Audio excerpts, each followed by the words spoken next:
That's downtown Dallas on this Sunday night, and down the road in Arlington. Plenty of fireworks ahead as the Giants meet the Cowboys on Sunday Night Football.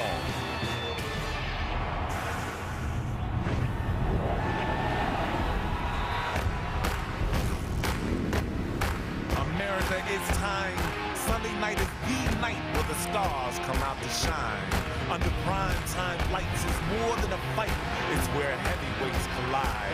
Tonight, the Giants and Cowboys lay it all on the line. All right, Sunday night, where are you? Waiting for the game that leads red, white, and blue. You want some football? We want it too. Hey, Jack, it's a fact. The show's back in town. Giants and the Cowboys in a nasty showdown.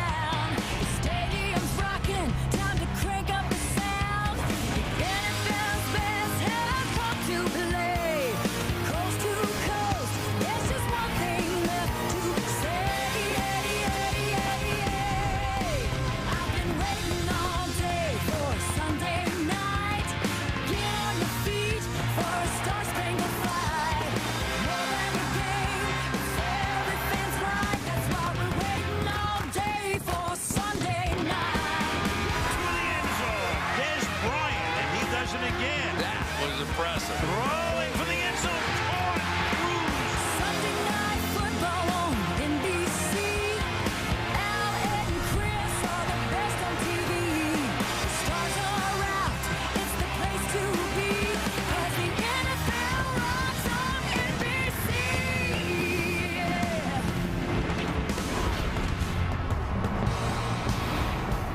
The roof is closed at Cowboy Stadium in Arlington, Texas. More than 90,000 expected to look on tonight. Eli Manning leading his New York Giants into town to take on Tony Romo and his Dallas Cowboys on NBC's Sunday Night Football. Al Michaels, Chris Collinsworth, and Michelle Tafoya, welcome to Cowboy Stadium, where the winner of tonight's game controls its path to the playoffs. Obviously a very big game for both teams, in particular for the Giants, because they trail the Cowboys by one game in the NFC East, and these two teams will meet again in the season finale 3 weeks from today at the Meadowlands. The Cowboys come in with a mark of 7-5. They've had some exhilarating wins and some excruciating losses this season, including one last week when botched management against the Arizona Cardinals led to the end of a 4-game winning streak. Now, the Giants started 6-2 a month ago. They were leading the division by 2 games, but they have dropped 4 straight. They did give the Packers all they could handle last week. They too have played some very dramatic games, dramatic fourth quarter performances this year for the Giants, both winning and losing, and high drama is the norm when the Giants face the Cowboys. We expect some tonight. One thing we do know, Chris, is these teams know each other very well. Not a lot of mystery. What's the Giants' approach tonight? Well, usually this is when we talk about quarterbacks here. We're going to talk about the Giants' offensive line because they've been reshuffled on that left side and actually played pretty well last week against the Green Bay Packers. But tonight against DeMarcus Ware and company, with all this noise in this stadium, it's going to be quite a test for those guys. Starts up front for the Giants. Now for the Cowboys, what's going to be their approach tonight? Well, they get Miles Austin back, and they're about as healthy as any football team could hope to be at this point in the season. So really no excuses whatsoever for the Dallas Cowboys. They should be able to take care of business here at home. But if they don't, it's game on in the NFC East. Giants Cowboys for control of the division. Should be a great one from Arlington. DeMarcus Ware with 15 sacks for the Cowboys. And Jason Pierre-Paul, the emerging star for the Giants on Sunday Night Football.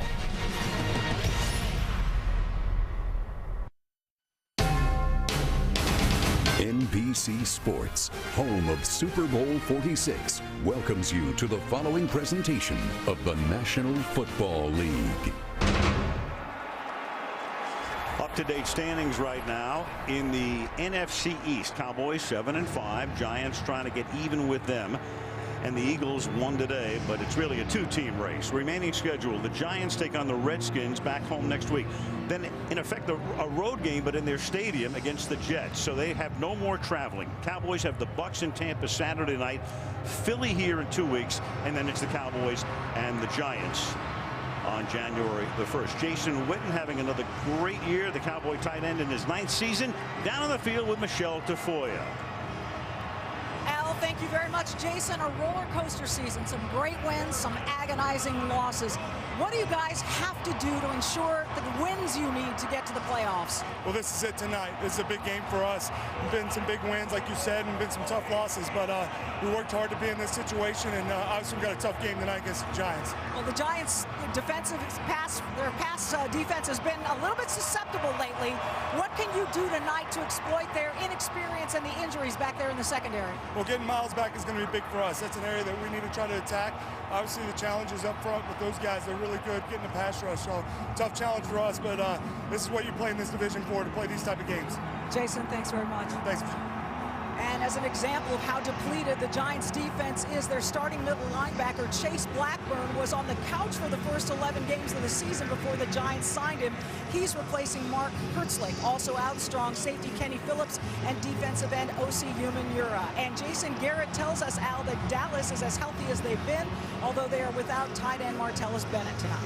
All right, thank you, Michelle. They do get Austin back, as Chris said. Jason Garrett, his first full season as the head coach, took over midway through last year. Tom Coughlin in his 8th year as the head coach of the New York Giants. Now, Felix Jones, who was the starting running back at the start of the year and is now the backup to DeMarco Murray, has taken over the kickoff return duties. So he's back. The Cowboys won the toss and they received. And 7 yards in, taking one step out and then taking a knee is Jones. And Romo and his gang will go to work from the 20-yard line. Let's meet the Cowboys. Tony Romo, Eastern Illinois University. DeMarco Murray, Oklahoma. Tony Fiammetta, Syracuse. Dez Bryant, Oklahoma State. Miles Austin, Monmouth University. Jason Witten, Tennessee. Doug Free, Northern Illinois. Montre Holland, Florida State. Phil Costa, Maryland. Kyle Kozar, Arizona State. Tyron Smith, USC. Smith, the youngest player in the league. He'll be 21 tomorrow, the #1 draft choice. Fiammetta introducing himself. He's missed 3 games with an inner ear infection, the fullback, and he can make a big difference tonight. And Romo on first down has his first pass tipped as Matthias Kiwanuka got a hand on it. Incomplete, second down and 10. You don't really think of Matthias Kiwanuka as a pass player, but he gets underneath this one. They're obviously Romo coming out trying to just get something established early on, and I would expect the Giants to pretty much stay with that 4-man pass rush tonight, and that's really the key. The front 4 minus, as Michelle said, Umenyiora tonight. A little toss. Here's the rookie Murray trying to cut it back. Murray to the 23, 3rd and 7. Let's take a look at the Giants defense. Justin Tuck, Notre Dame. Linville Joseph, East Carolina. Chris Canty, Wahoo Wah. Jason Pierre-Paul, South Florida. Matthias Kiwanuka, Boston College. Chase Blackburn, Akron. Quan Williams, University of South Florida. Corey Webster, LSU. Deion Grant, Tennessee. Antrell Roll, BU. Aaron Ross, the University of Texas. Giants decimated by injuries in the secondary. It started in training camp. 5 defensive backs on injured reserve. 3rd down and 7. Romo throwing, and the pass incomplete, intended for Miles Austin, overshot him, and it's a 3-and-out start for the Dallas Cowboys at home. Well, not a very good start either. We'll start over here with Doug Free working against what I think is one of the most electric pass rushers in the game, and Jason Pierre-Paul, and it was just a miscommunication down the field. Miles Austin's first game back, and that one was sort of thrown to nobody. Not a good start for the Cowboys. Matt McBriar, one of the best in the league. Will Blackman is back to receive for the Giants, and that is taken at the 21-yard line. And up the sideline, he comes to the 37-yard line. And let's take a look at the Giant offense. Eli Manning, Ole Miss. Ahmad Bradshaw, Marshall. Henry Hynoski, Pittsburgh. Hakeem Nicks, North Carolina. Victor Cruz, Massachusetts. Jake Ballard, the Ohio State. Dave Deal, University of Chief-Illinois. Mitch Petrus, Arkansas. Kevin Booth, Cornell. Chris Snee, Boston College. Kareem McKenzie, Penn State. Chris talking about that offensive line. Mitch Petrus made his first ever start last week. Second-year man out of Arkansas. Booth has moved to center with Boss inactive. And the Giants start from the gun. A little toss. And this goes to DJ Ware. And he's taken down after no gain. So they get Bradshaw back last week after he'd been hurt, gone for 4 games. They have Jacobs, and they start with Ware on a little toss out of the backfield. And the word from the Giants that we're just getting, because of a violation of team rules, Bradshaw does not get the start. There he is, but clearly in uniform, but not starting tonight because, as we just found out seconds ago, a violation of team rules. Second down and 10 with the ball at the 37-yard line. And off the play fake, the pass over the middle, and that's taken by DJ Ware. It'll be third down, and let's take a look at the Cowboy starters. Kenyon Coleman, UCLA. Jay Ratliff, Auburn University. Jason Hatchett, Grambling State University. Anthony Spencer, Purdue. Brady James, LSU. Sean Lee, Penn State. DeMarcus Ware, Troy University. Terrence Newman, Kansas State. Abram Elam, Kent State. Gerald Sensabaugh, North Carolina. Mike Jenkins, South Florida. Secondary will have their hands full. The Giants healthy at wide out. Third down and 5. Here come the Cowboys. The Giants pick it up, and the pass is caught at the 49-yard line. Elam tackles Nix, and that's a first down for New York. Well, you can see what the Cowboys trying to do right away. They're trying to isolate Mitch Petrus, who is the interior guard right here, and just create one-on-one situations for Jason Hatchett there. He handled that okay, and they flipped DeMarcus Ware to the other side to go against Kareem McKenzie, but he got a lot of help on that side. Now Brandon Jacobs comes in. Hanoski is the fullback. First down from the 49-yard line. Jacobs to the outside, has room. A hurdle move, and out of bounds at the 38-yard line. Went over Gerald Sensabaugh like he was in the Olympics. Like Ronaldo Skeets Nehemiah on that play. Anytime you see a guy that big hurdling somebody, but what defensive players always want to do, Al, they don't want to tackle this monster up high, so they try and cut him low. Jacobs knows it. He just goes over the top. We see tight ends do that as well. Pretty athletic move for the big guy. And a good block by Hanoski, taking Hatcher out of the play at the point of attack. The ball at the 38-yard line. Back-to-back first downs, and the Giants opening drive. Double wing to help in protection. They are concerned about this Cowboys pass rush. Toss, Jacobs. And Jacobs stopped after a gain of 1 by Sean Lee. Eli Manning really having a very, very good year. Cut down on the interceptions last year. A lot of those were tip balls, but all things considered, 23 touchdowns and 11 picks. And for Eli, in a year when, Aaron Rodgers is having an unbelievable year and Drew Brees is also having a tremendous year, he would be getting MVP consideration. Kevin Gilbride, the offensive coordinator. Well, if you just took Eli's fourth quarter numbers, he would be the MVP. He's been remarkable. Second down and 9 from the 37. Three-step drop, and it's almost intercepted. And Terrence Newman had nobody between him and the goal line. Anytime you fool around with a veteran quarterback, he had the drop of Eli measured right there. He's looking right in the backfield. He had no help behind him. That was not some gimmick defense. That was just a veteran Terrence Newman, who unfortunately for him dropped his pick 6. That should have been an opening touchdown for the Cowboys. Third and 9. Ware comes back in the backfield flanking Manning. 3 wide with the dime defense for Dallas. And Eli escapes and throws, and that pass is incomplete. That time Ballard, the tight end, he was covered by Newman downfield. 4th down. Well, they go basic now with Anthony Spencer still over here on this right side, working against Kareem McKenzie, and they're trying to create these one-on-one matchups inside against these guards. But that time Eli scrambling out, nowhere to go, but really about 3 or 4 more yards. They could have attempted a field goal there, decided to take the shot down the field. Steve Rutherford, first year as a Giant, doing a nice job this season. Bryant is back there. He won't have a chance to get it, and with a little backspin on the ball, that will pin Dallas at about the 8-yard line. Opening quarter, 10:21 to play, no score. Texas. Sunday Night Football brought to you by Southwest Airlines. You can find our fares online only at southwest.com. By Mercedes-Benz, experience truly great engineering today at your authorized dealer. By Verizon, your holiday smartphone destination. And by Frostproof Coors Light, the world's most refreshing beer. Friday night, right here in the stadium, Tyler Chapel Hill defeated Alvarado 20-19. Won the Texas Class 3A state championship. And what a thrill for those kids to play in this building now in its third year. Cowboys Stadium in Arlington. Dallas from the 8-yard line. Second drive for the Cowboys tonight. Beginning on the ground.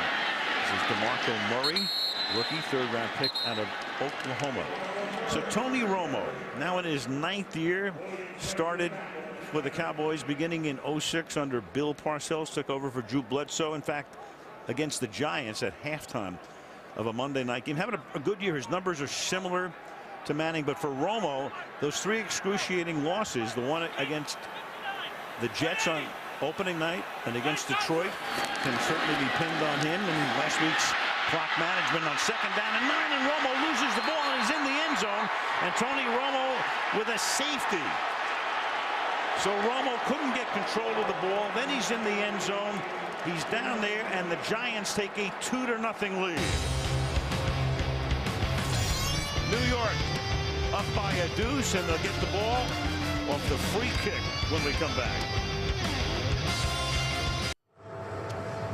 Let it be noted that Pierre Paul gets credit for the safety, so that's the first scoring play of his career. It begins with a safety. Romo losing control of the ball, trying to regain it, lost his balance down in the end zone, and now McBriar with a free kick from the 20-yard line, and Blackman is back to run it back for the Giants as he hauls it in at the 18-yard line.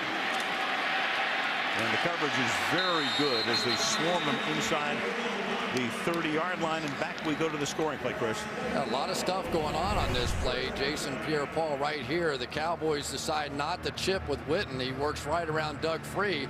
Now, is there any forward progress? No. Did his knee go down where you could claim the sack? No.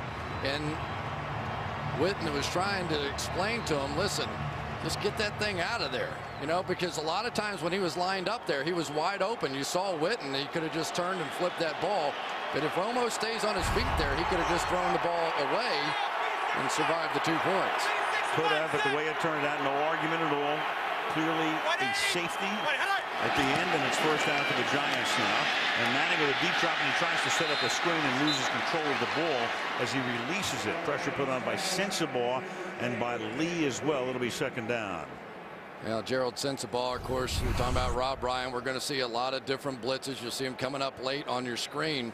One of the untold stories of this game, though, Abram Elam, who lost his father this week, went home for the funeral. And because this Cowboys defense is so multiple, they do so many different things. The fact that Elam missed some practice, there was some concern whether or not he would be up to date with the game plan. At least on that one, they had it nailed perfectly. Elam and Kenyon Coleman know this defense very well because they were with Rob Ryan in Cleveland, and he brought them over here this year. And Jacobs chugs his way to the 31-yard line. It'll be third down, and let's go to Michelle. Well, Al, as you mentioned, Ahmad Bradshaw did not start tonight because of a violation of team rules. Sources close to the team say the violation was curfew-related. I'm told he is expected to play tonight, however, Al. All right, thank you, Michelle. So the punishment is no start in uniform. Third down and 7 with 9 minutes to go in the opening quarter. 2-0 Giants.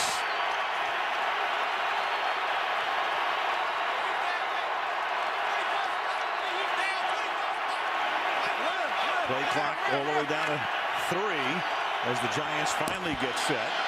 Here comes Ware around the corner, and a deep bomb is thrown and caught by Nix, and Nix will set up a first down and goal. And Eli hanging right in there with Ware breathing down his neck, coming around the corner, 64 yards.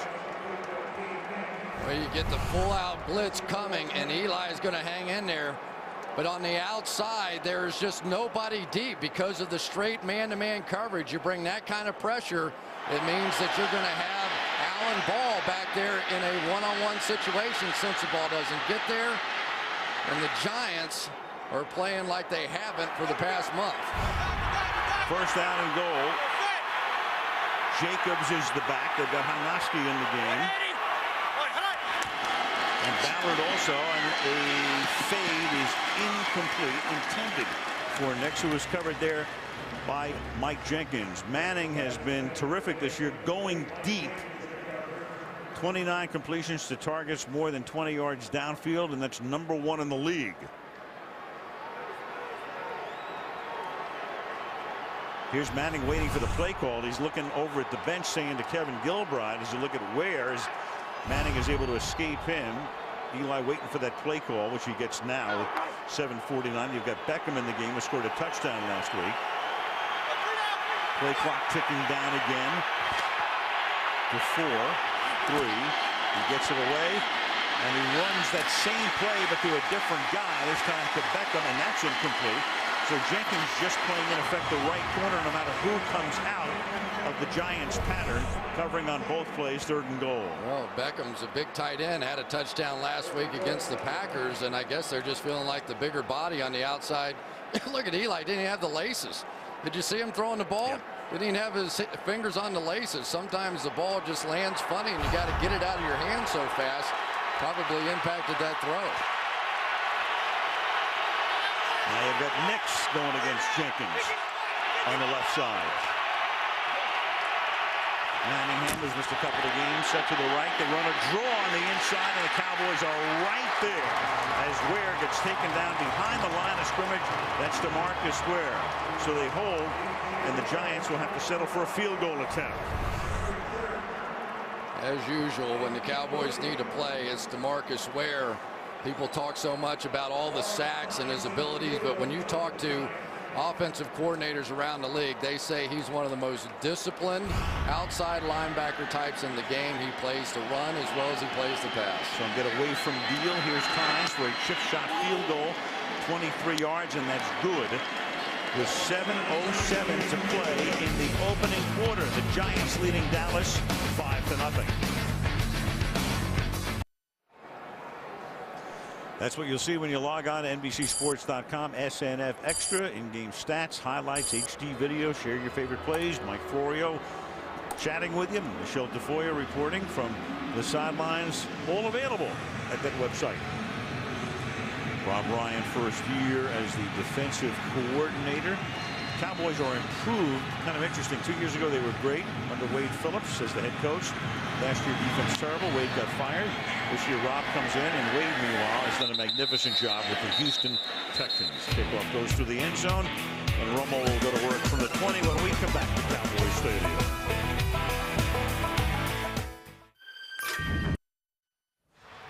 This week on the Tonight Show, J.R. welcome Charlize Theron, Louis C.K., Ron Paul, and on Thursday night, well, you talk about wrecking the ratings. You and I will be there. They finally ran out of stars in Hollywood. They certainly did. Let's have a moment of silence for Hollywood. From the 20-yard line on first down. Big hole exploited by the rookie DeMarco Murray. Gain of 9. That Giant defense, of course, they've been decimated from the beginning of the year by injuries, but 47 points to the Saints and the Packers over the last 2 games. 350 or more passing yards and 4 touchdown passes allowed in each game. Yeah, did we mention who the 2 quarterbacks were? There you go, Breeze and Rodgers. Yeah. Hello. Second down and 1 from the 29. Murray to the 33-yard line. So when the season begins, after Barber and Felix Jones and Tashard Choice had kind of been a 3-headed attack, it was going to be Jones. And then all of a sudden, Jones got nicked up, and they brought Murray off the bench, and they had a phenomenal debut as a starter against St. Louis at a rookie record. And there he is with almost 1,000 yards this season. Cowboys rookie record set by Murray, who makes the catch and takes it out to the 40-yard line. Gain of 6. It's been kind of interesting talking about DeMarco Murray, that you can just see the difference when he has his fullback in the lineup. Tony Fiametta, when he's in there, he really makes many more explosive plays. And I think, Al, it happens sometimes with rookie running backs. When you have a fullback in front of you, you just follow the guy. You know, it's not as complicated as far as making all the reads. And it really has been a major factor for DeMarco Murray. 2nd down and 4. You're missing 3 games in a row, and then it's not nearly as complicated as like snapping the ball and you know some. False start. Offense. Number 64. 5-yard penalty. 2nd down. Left guard Montre Hollins so announces Scott Green on the first penalty of the game. We don't even want to mention the word bad snaps and what the Cowboys have been through this season. Clearly, everybody thought the snap was on 1, and Costa thought it was on 2.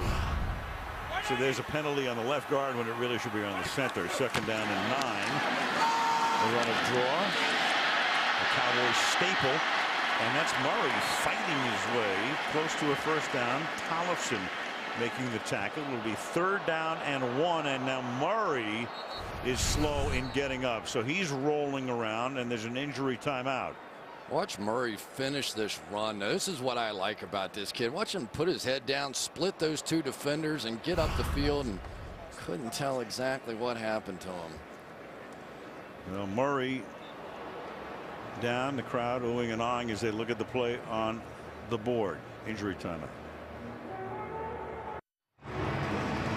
Well, this is right now a live shot as they finally get Murray some assistance to get him off the field, but clearly a major game-changing, impactful injury. See Dave Tollefson really landing right at the bottom of this. Both ankles kind of turn in a weird way, and that is very big for the Dallas Cowboys. Not only is DeMarco Murray a star and really has been sensational this year, but the only other active tailback is Felix Jones, so it's Felix Jones or bust at this point. Well, there he is. He's the only tailback. You've got 2 fullbacks, and that's it. 3rd and 1, and they'll give the ball to one of the fullbacks, Fiametta, to the 45-yard line, and now you get some action taking place down there with Chris Canty and Tyron Smith.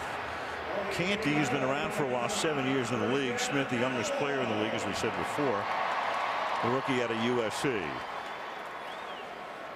Well, Chris Canty, the former Cowboy, and Tyron Smith right here at the tail end of this play.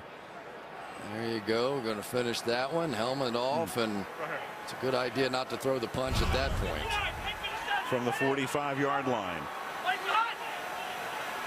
Blackburn limped off for the Giants. Number 4 to play in the quarter. And that pass is taken by Austin. That's a 12-yard gain.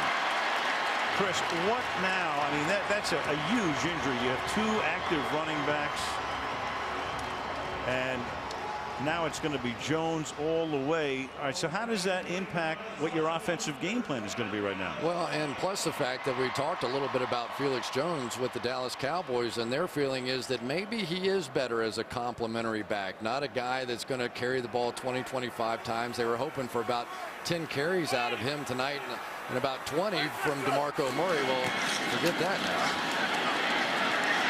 Jones's career high in carries is 22, and that's a pretty good start for him, but there's a flag down as Grant finally makes the tackle after a long game, but a flag back at the 38-yard line. For the moment, it's 26 hands yards. To the face, 94 defense. 5-yard penalty at the end of the run. 1st down. Kiwanuka. Well, you've got the youngest player in the league, and Tyron Smith coming right down here is going to set this one off now. Working against Linval Joseph, who the Giants tell us is perhaps the strongest human being on the planet Earth. So Tyron Smith, I've been watching him a little bit so far in this one, and he has not backed down from anybody on the Giants. Big play. 5-0 New York. 3 minutes to go in the quarter. 1st down at the Giant 12-yard line. Romo rolling. Throws back door. Taken by John Phillips, and Phillips into the end zone. Touchdown, Dallas. Well, they lose Murray, And all of a sudden, the adrenaline kicks in for Jones. Romo on a roll, comes backside, gets a good block from Free to help spring Phillips to the end zone. Launch this entire left side of the offensive line as Romo goes right. They go left, and look at this. I mean, there are 3 blockers, 3 huge blockers, and only 3 defenders left to that side. Nice call by Jason Garrett.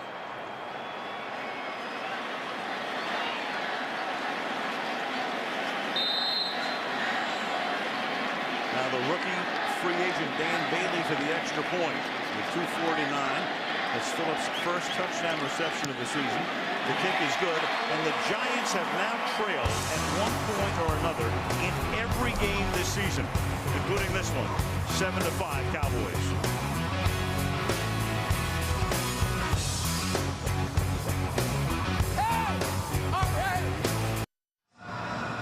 Aerial coverage brought to you by Geico. What a spectacular shot that is of Cowboys Stadium. Capacity over 100,000. The roof is closed. They were actually going to open the roof tonight, despite the fact that it's in the high 40s outside, but there was a threat of rain. That roof has only been open for 2 games in the history of the stadium. One was the opener against the Giants on a Sunday night in '09, and the other was the Monday night game against the Giants last year. 7-5 Dallas. And the kickoff goes through the end zone as the Giants take over at the 20-yard line. 116 straight starts for Eli Manning, and the starting QB since his first start. The Cowboys have had 7 different guys. The Redskins have had 7 different quarterbacks. The Eagles have had 8.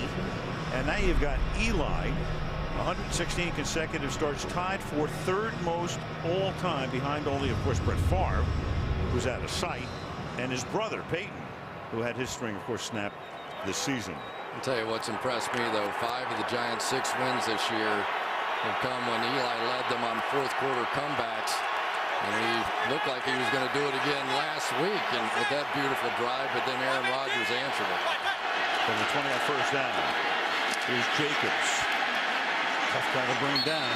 Lee and company stopping after a gain of 4. It's tough to bring down, but one thing about the Giants, Chris, no running game this year for the most part. A lot of it had to do with Bradshaw being hurt, but the Giants are averaging a measly 3.3 yards per rush. Which you just can't even fathom with Tom Coughlin. I mean, that's been the trademark of these Giants teams over the years. I know they've had a lot of shuffle on that offensive line, some veteran guys retired, but it just has not been the same team, and it's been all Eli this year.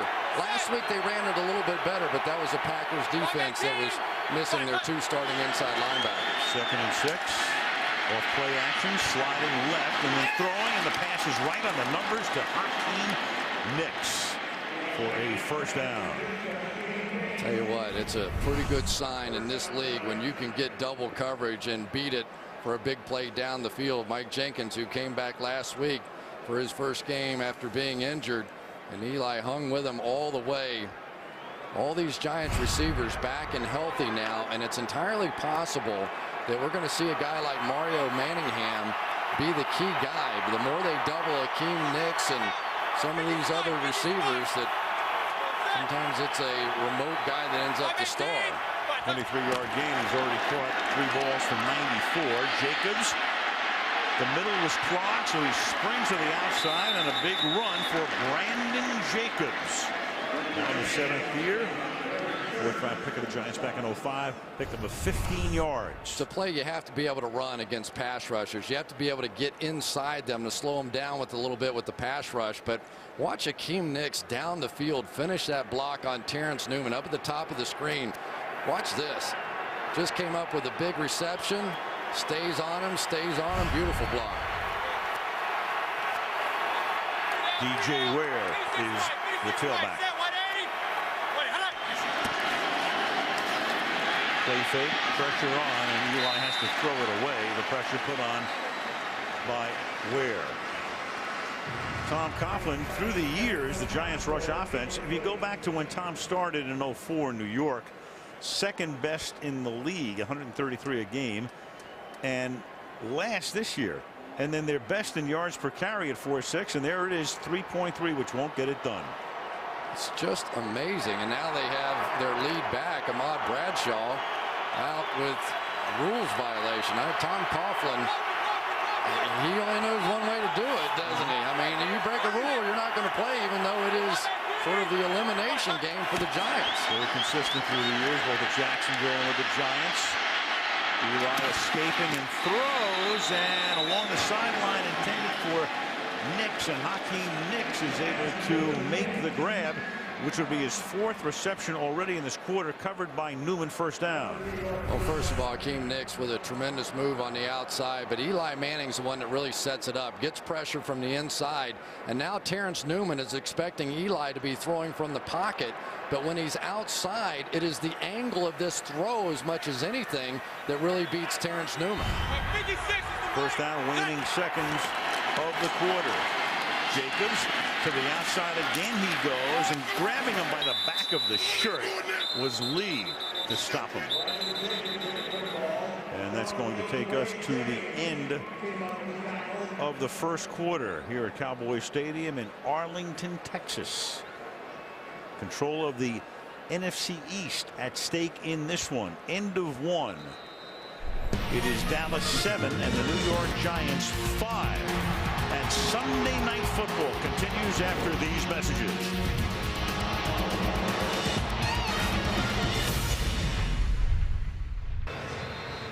Second quarter, Al Michaels, Chris Collinsworth, Michelle Tafoya. Giants, Cowboys, Sean Lee got Jacobs by the shirt.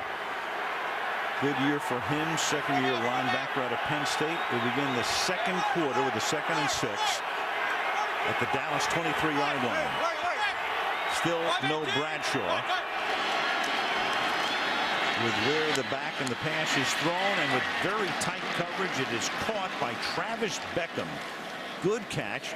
Beckham draped by Gerald Sensabaugh, still able to make the play. You know, Gerald Sensabaugh was sort of bluffing a blitz and then running out late, and Beckham sort of turned him around here, got through to the inside, and Eli saw it, got it out of his hands quickly. And one of the things Eli wanted to do tonight was not sit and hold the ball. He wants to try and help protect this left side of his offensive line. Jacobs back in with the fullback Hynoski on first down.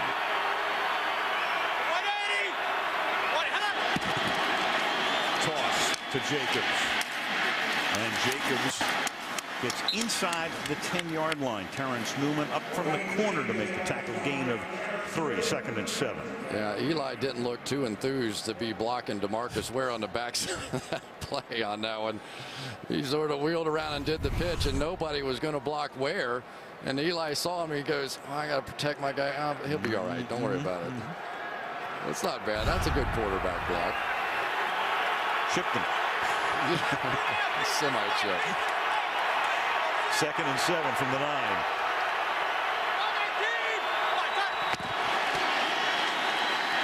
Jacobs, and that's a great stop by Spencer. Comes up, is able to wrap him up and take him down after a very short game. 3rd down and 6. Bear Pasco, a swing and a miss on that one. He didn't even get close to Anthony Spencer.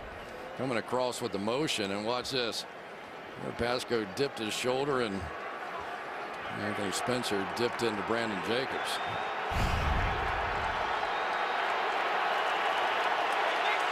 Third and 7. One of those where you're probably going to get single coverage on Mario Manningham, double across the board everywhere else. Are you willing to go to your 3rd guy?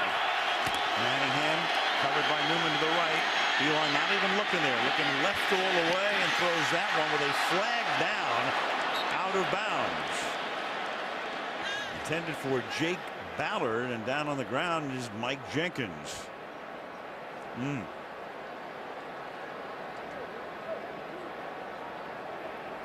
So Jenkins shaking up here. Scott Green. Interference, defense, number 21. Ball will be spotted on the 1-yard line. First down. Insult to injury. Flag on him. 1st and goal, and he's hurt. Jenkins on the outside. I really didn't see anything. I think it was really on the inside. It looked like Gerald Sensabaugh held going across the field. Watch Victor Cruz coming inside, but right up here, let's see if this was. Yeah, I don't know what that is because of and topped off by I don't even think it was a catchable ball. But it's 1st and goal, and Ryan is furious. To clear it up, Scott Green announced the penalty on Jenkins. The penalty was unsensible. You can see this. Jenkins made no contact with anybody. Here it is. And the question also with Ballard is, can he make the catch? Is this ball catchable to begin with? Well, not if he's holding him. That used to always be my line to the official. What do you mean uncatchable? I'd have caught it if he didn't hold me. Well, during the break there with Jenkins being assisted off the field, Ryan and Garrett both pleading their case with the officials. Giants go with a 3 tight end set to give the ball to Jacobs, and he will waltz into the end zone for a touchdown.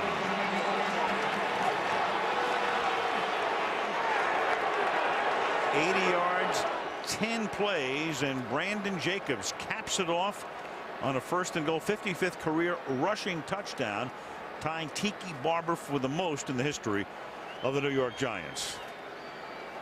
I'll tell you, we saw Brandon Jacobs last week in that game against the Packers start to build a little momentum, and he is running hard here tonight as well. 6 rushes, 4 passes on that 10-play drive. The extra point by Tynes is good. And a couple of minutes into the 2nd quarter, the New York Giants have retaken the lead over the Dallas Cowboys 12-7. Tough block here by Chris Nee, but he gets it done. Good quickness off the ball. Able to turn Jay Ratliff just enough for the walk-in touchdown.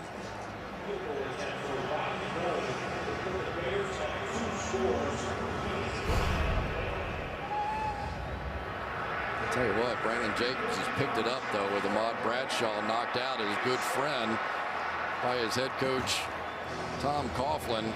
Jacobs says, fine with me. I get a few more carries out of this mix. But really, we have seen numbers that the best that the Giants are running the football is really when Ahmad Bradshaw and Brandon Jacobs are both in the game.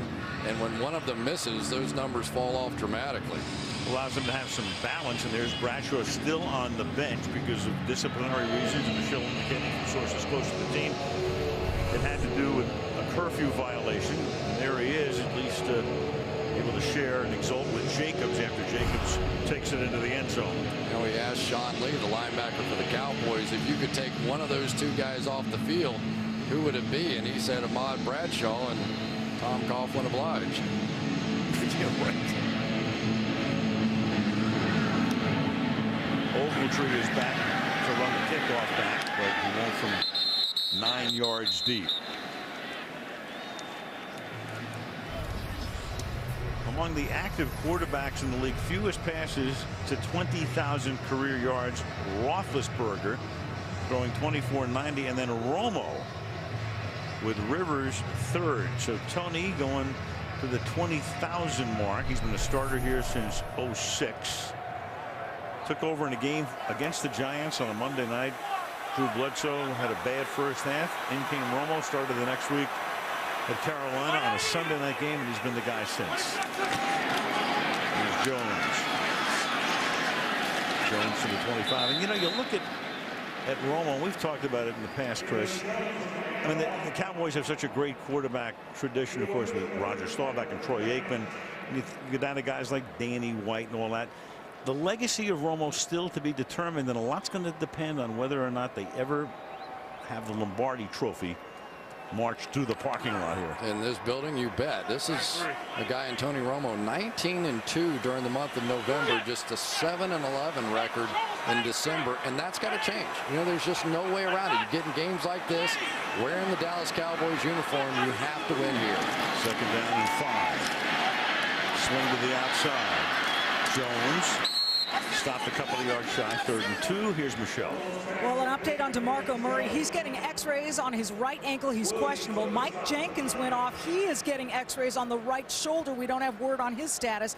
And Justin Tuck went to the locker room to have an examination on his toe. He is probable. Jenkins, I can tell you, was taken to the locker room with a trainer responsible for holding his arm suspended, cradling that right arm. Again, getting x-rays on that shoulder. All right, thank you, Michelle. Well, you mentioned at the top, the Cowboys as healthy as they've been, then all of a sudden you lose Murray and you lose Jenkins.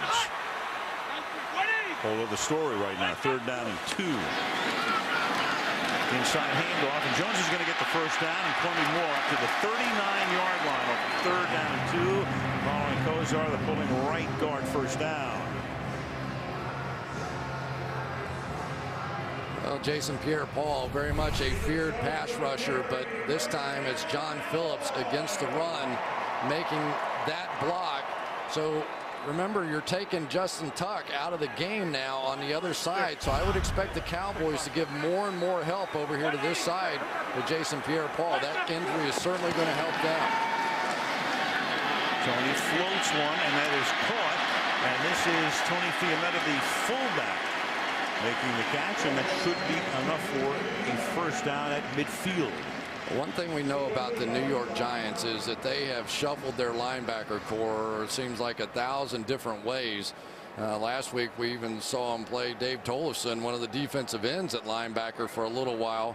They have essentially brought Chase Blackburn off the street. He's back in there calling plays at the middle linebacker position. So if the Cowboys can get time, they should be able to work effectively against those linebackers. Jones again. And Felix finally tackled by Aaron Ross after he gains 11 yards. Another Dallas first down. It's a really good job by Phil Costa this time, coming off and being patient with this block, not going to Blackburn, but waiting for him to come back. They knew it was a design cutback by Felix Jones, and Felix Jones, with those fresh legs, now getting it done. Missed 4 games with a high ankle sprain, had just 11 carries in his last 3 games. First down with 9:40 to go in the half.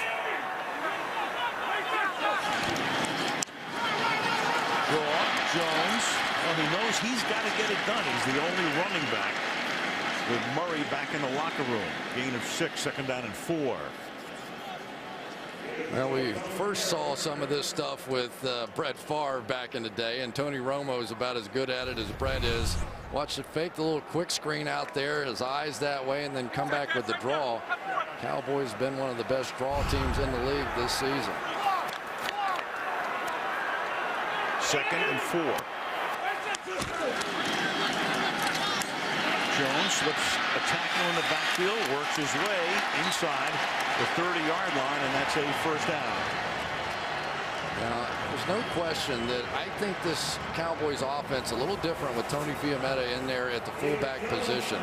Simplifying things. He's made good blocks at the point of attack tonight, and just keeps springing Felix Jones here, who you wonder what his conditioning must be like. For a running back, sometimes it's hard if you haven't played a lot, and all of a sudden you're out there carrying it 20-25 times. We'll keep our eye on him as the game goes along. Felix, the #1 draft choice of the Cowboys in 08, number 22 in the draft overall. Play action to the outside, and that's the first catch of the night for Jason Witten, 9th year at the University of Tennessee. Solid and steady. And you think about Jay Novacek with Troy Aikman through the years, and Jason Witten. Well, I'll tell you what, by the time he's done, if he can stay healthy, he might chase down Tony Gonzalez for most catches by a tight end. Boy, this really has been the year of the tight end in the National Football League. We see big guys like Jason Witten able to, yes, come down and block like this, but also flank out and make plays. 5 tight ends are leading their team in receiving this year, something really unheard of. 2nd and 7. Jones, boy, that's some great move by Jones. Finally roll, knocks him out of bounds. A little jitterbugging stutter step, and Tom Coughlin can only shake his head. Again, really trusting his fullback coming back here, reading his block of Fiametta, and then making the jump cut inside. They're really trying to come after Jason Pierre-Paul in the run game. And there's Miles Austin back on the outside, slugging away. Look at that jump step inside by Felix Jones. He looks great tonight. Just earned a spot on Dancing with the Stars. Ball at the 14.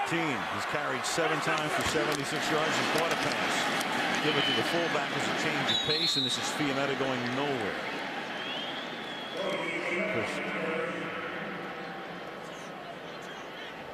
The 2nd down and 10. The Giants allowing 10 touchdowns on the last 12 opponents' drives. inside the 20-yard line. Terrible. Yeah, but I'll remind you who they played here lately. You know, you take on the Saints and the Packers, and nobody's going to mail the stats home to mama. 2nd and 10. Des Bryant splits to the left. Bryant without a catch so far tonight. Had 8 grabs last week in Arizona. And Romo has that one batted down by Canty, and a flag is down. Flag down to the secondary at the 5-yard line. Illegal contact, defense, number 57. 5-yard penalty, automatic first down. Daquan Williams, the rookie out of South Florida, first down. The hardest thing in the world for a rookie linebacker is to not hit somebody. In college, you can do this all day long. But after 5 yards in the NFL, you can't make contact. And it's just a natural thing for a linebacker with a tight end running by him. But because of some injuries, again, some guys, rookies like Daquan Williams and Tyler Sash in the secondary, they've got to play. First down and goal. The ball is at the 8. Romo rolling right, throwing, caught, touchdown. LaRon Robinson. And that's Robinson's first catch of the game. Well, again, you end up with a guy who was essentially your 4th wide receiver now out there. But what a job LaRon Robinson has done for the Dallas Cowboys this year. With all the injuries at the wide receiver position, they simply had to have somebody step up. And here's a guy that basically, because Norv Turner during a scrimmage said, I'm going to have to cut a very good wide receiver at some point, the Dallas Cowboys started paying attention. They saw that it was going to be LaRon Robinson. He comes over late and has had a huge impact this year. Former Falcon, former Ram, could have been a Charger. Extra point is good. Back-to-back 80-yard drives for the Cowboys. In between an 80-yard drive for the Giants. Back and forth we go. Dallas with the lead again. Sherry's wife, Jean Jones, responsible for a lot of the artwork that adorns this unbelievable stadium in Arlington. And next up, a series called Truisms by conceptual artist Jenny Holzer. See it on message boards and jumbotrons, sides of iconic buildings around the country with collection of contemporary art pieces. And you know, we watched the Joneses through the years dream about this stadium, design this stadium. And how would you like to design a house and furnish a house for 100,000 guests? But that's what they've done. Darrell Scott downs it in the end zone, and the Giants will take over at the 20-yard line. What an endeavor. Pretty good ball game too.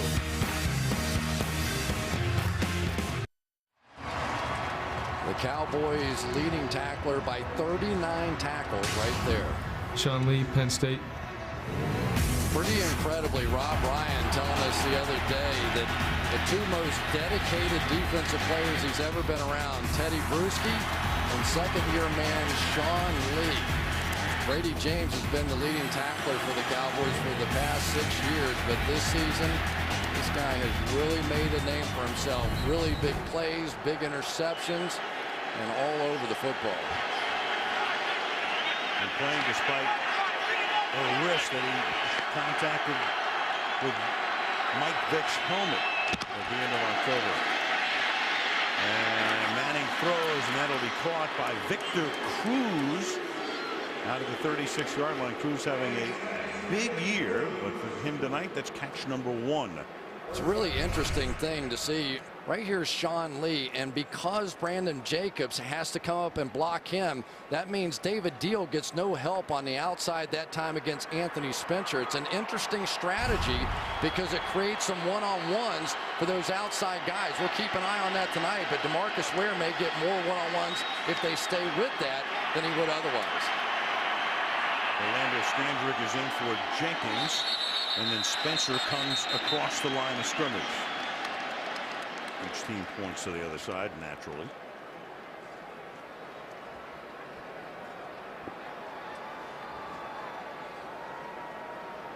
Neutral zone infraction, Defense, number 93. 5-yard penalty. Spencer came across first, making it 1st down and 5 at the 41-yard line. You know, you think so much about defense with these two franchises over the years and the history of watching them. And yet every time these two teams have gotten together lately, especially here in this building, it has been the 30-plus variety for both offenses as they continue to go up and down the field. The Giants have won both of the meetings here since the stadium opened 2 years ago. Now Jacobs on a draw. Big hole and goes all the way in. Giants territory, but a flag down in the offensive backfield. Holding. Offense, number 62. 10-yard penalty.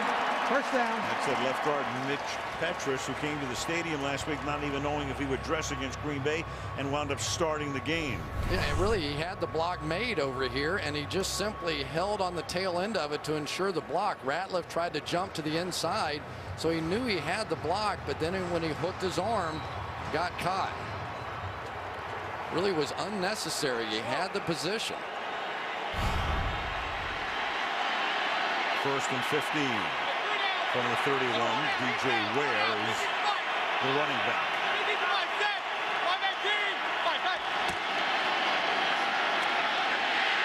And they set up the screen. Ware, who used to play with the Jets, breaks the tackle and then takes it out to the 36-yard line. It's a gain of 6, and it's 2nd down and 9. Eli in this building. His numbers right there, 6 TDs and 3 picks. Good rating, 2 wins. And then he signed the wall in an anteroom in the locker room right there. Eli Manning, 1st win in the new stadium. They asked him to sign it, and he obliged. 2nd down and 10.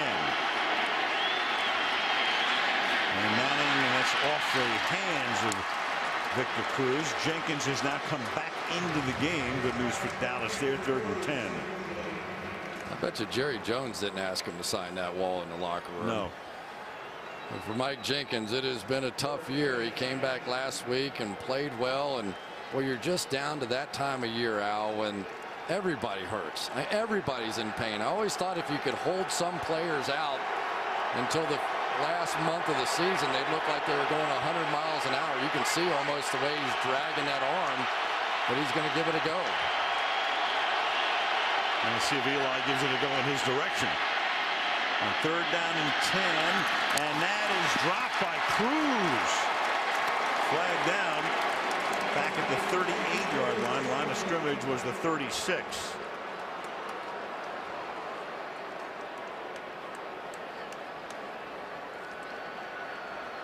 Wants to know whether it's going to be declined. Holding. Defense, number 57. 5-yard penalty. Automatic 1st down. It's Victor Butler.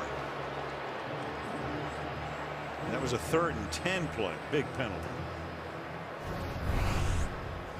See if we can see exactly on the outside. Butler working against Jake Ballard and sort of wrap around the shoulder. And on the inside, it was DJ Ware. Watch him hit Anthony Spencer. Wow. Spencer leaves the game. Alex Albright, a rookie out of Boston College, replaces him. And there goes Jacobs to the 49-yard line.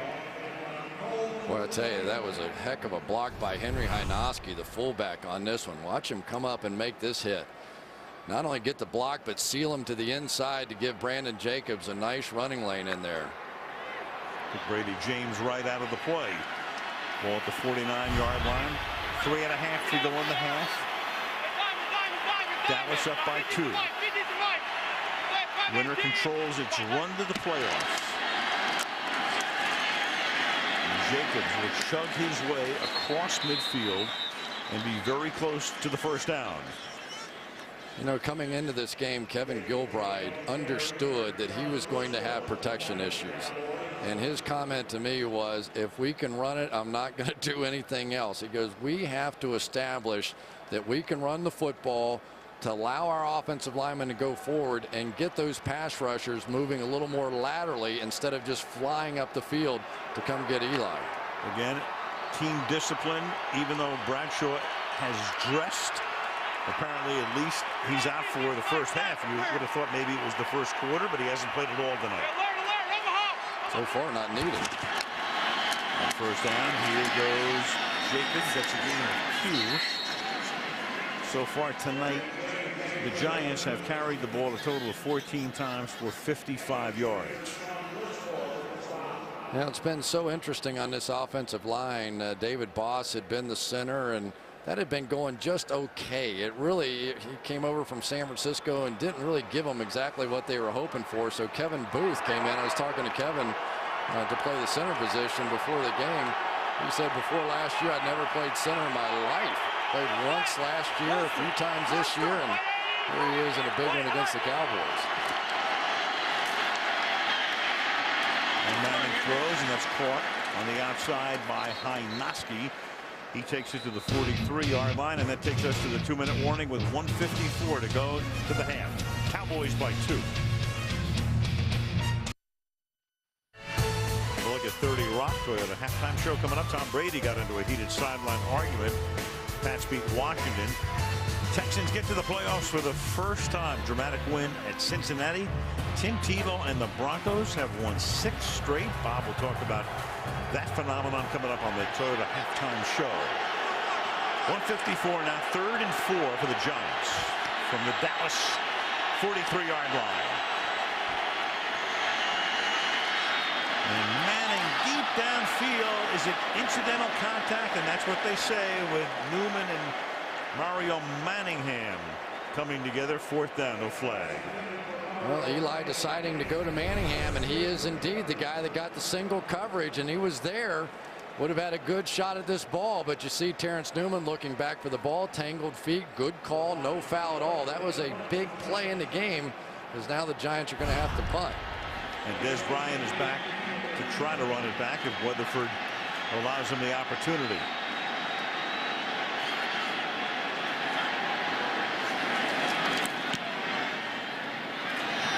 Bryant's going to call for a fair catch and then let it bounce at the 6-yard line. And then a flag comes in at the end as the Giants down the ball at the 6-yard line.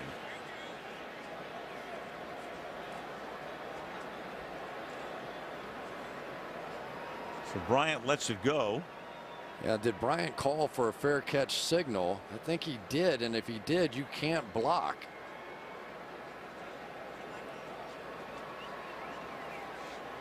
Unsportsmanlike conduct, number 88, blocked after giving a fair catch signal. Half the distance to the goal. 1st down. Might not have even known the rule. Here he is. You call for a fair catch. You can't block. But he's going to get some action, and it's going to cost him a couple of yards. Sunday Night Football brought to you by Bank of America, by Hyundai Holidays. See what's new this holiday at your dealer. By Phillips Norelco says the season to upgrade your shave. By the W, Wendy's new double cheeseburger. This past Monday, the Cowboys continuing their tradition of visiting several children's hospitals in the Metroplex area to sign autographs and deliver gifts. Phil Costa has gone back to the lock in the center. Thus, Kevin Kowalski, a rookie free agent out of Toledo who has seen a little bit of action this year, actually came in against the 49ers earlier in the season. He takes over. Tuck comes back for the Giants along the defensive front. Interesting strategic moment right here. Scoring opportunity for both teams. Both teams have all 3 timeouts. Juggled snap, and he gets it to Jones, and then Jones loses the ball. And the Giants have it at the 15-yard line, and Deion Grant is still on his feet. Bryant can't make the tackle, and then he's shoved to the ground finally by Robinson. So Jones through the middle, and then Pierre Paul was there and forced it, and a huge turnover. What a hustle play by Jason Pierre-Paul coming across the formation. You're going to see him at the top of your screen, and those linebackers on a stunt were basically out of position. And Pierre-Paul, as he's done all season long, with pure hustle, comes across the play, completely surprises Felix Jones, who never saw him coming from behind. This young man is so incredibly athletic. He can make plays like that all the time. And when you talk to anybody from the Giants, they say the exact same thing. tip of the iceberg. He is yet to mature as a player, and he still makes incredible plays. Figures to be a major star in limited action this year. That's already 4 fumbles for Jones. Jacobs with Hynoski in the backfield. Manning going to work on first down and has to get it away because DeMarcus Ware was square in his grill. Second down and goal. Yeah, and it is not an easy night tonight for David Deal on the outside working against this guy. Probably he's going to end up leading the league in sacks. You know, it's always an interesting battle going on for that number, but he has just been almost unblocked. Remember, Deal was a guard all season. They just moved him out to tackle because of the injury to tackle Will Beatty. Make it 2nd and 10. The ball is at the 14-yard line. Ware came off. Scandrick now into Jenkins defensively. Jacobs swinging to the outside. He's done that with great effectiveness tonight. And he bangs into Sensabaugh before being forced out of bounds at the 8-yard line. Yeah, I think Victor Cruz may have gotten away with a little hold there, or else he has magnets on his hands. Watch to the outside here. You'll see Victor Cruz and Terrence Newman can't get away from him. And finally, Cruz kind of sells it a little bit with that push at the end. There's no question there was some grabbing going on. And Brandon Jacobs took advantage. Ball at the 8. 3rd and 4. Ware comes back in. And DJ Ware is in for the Giants.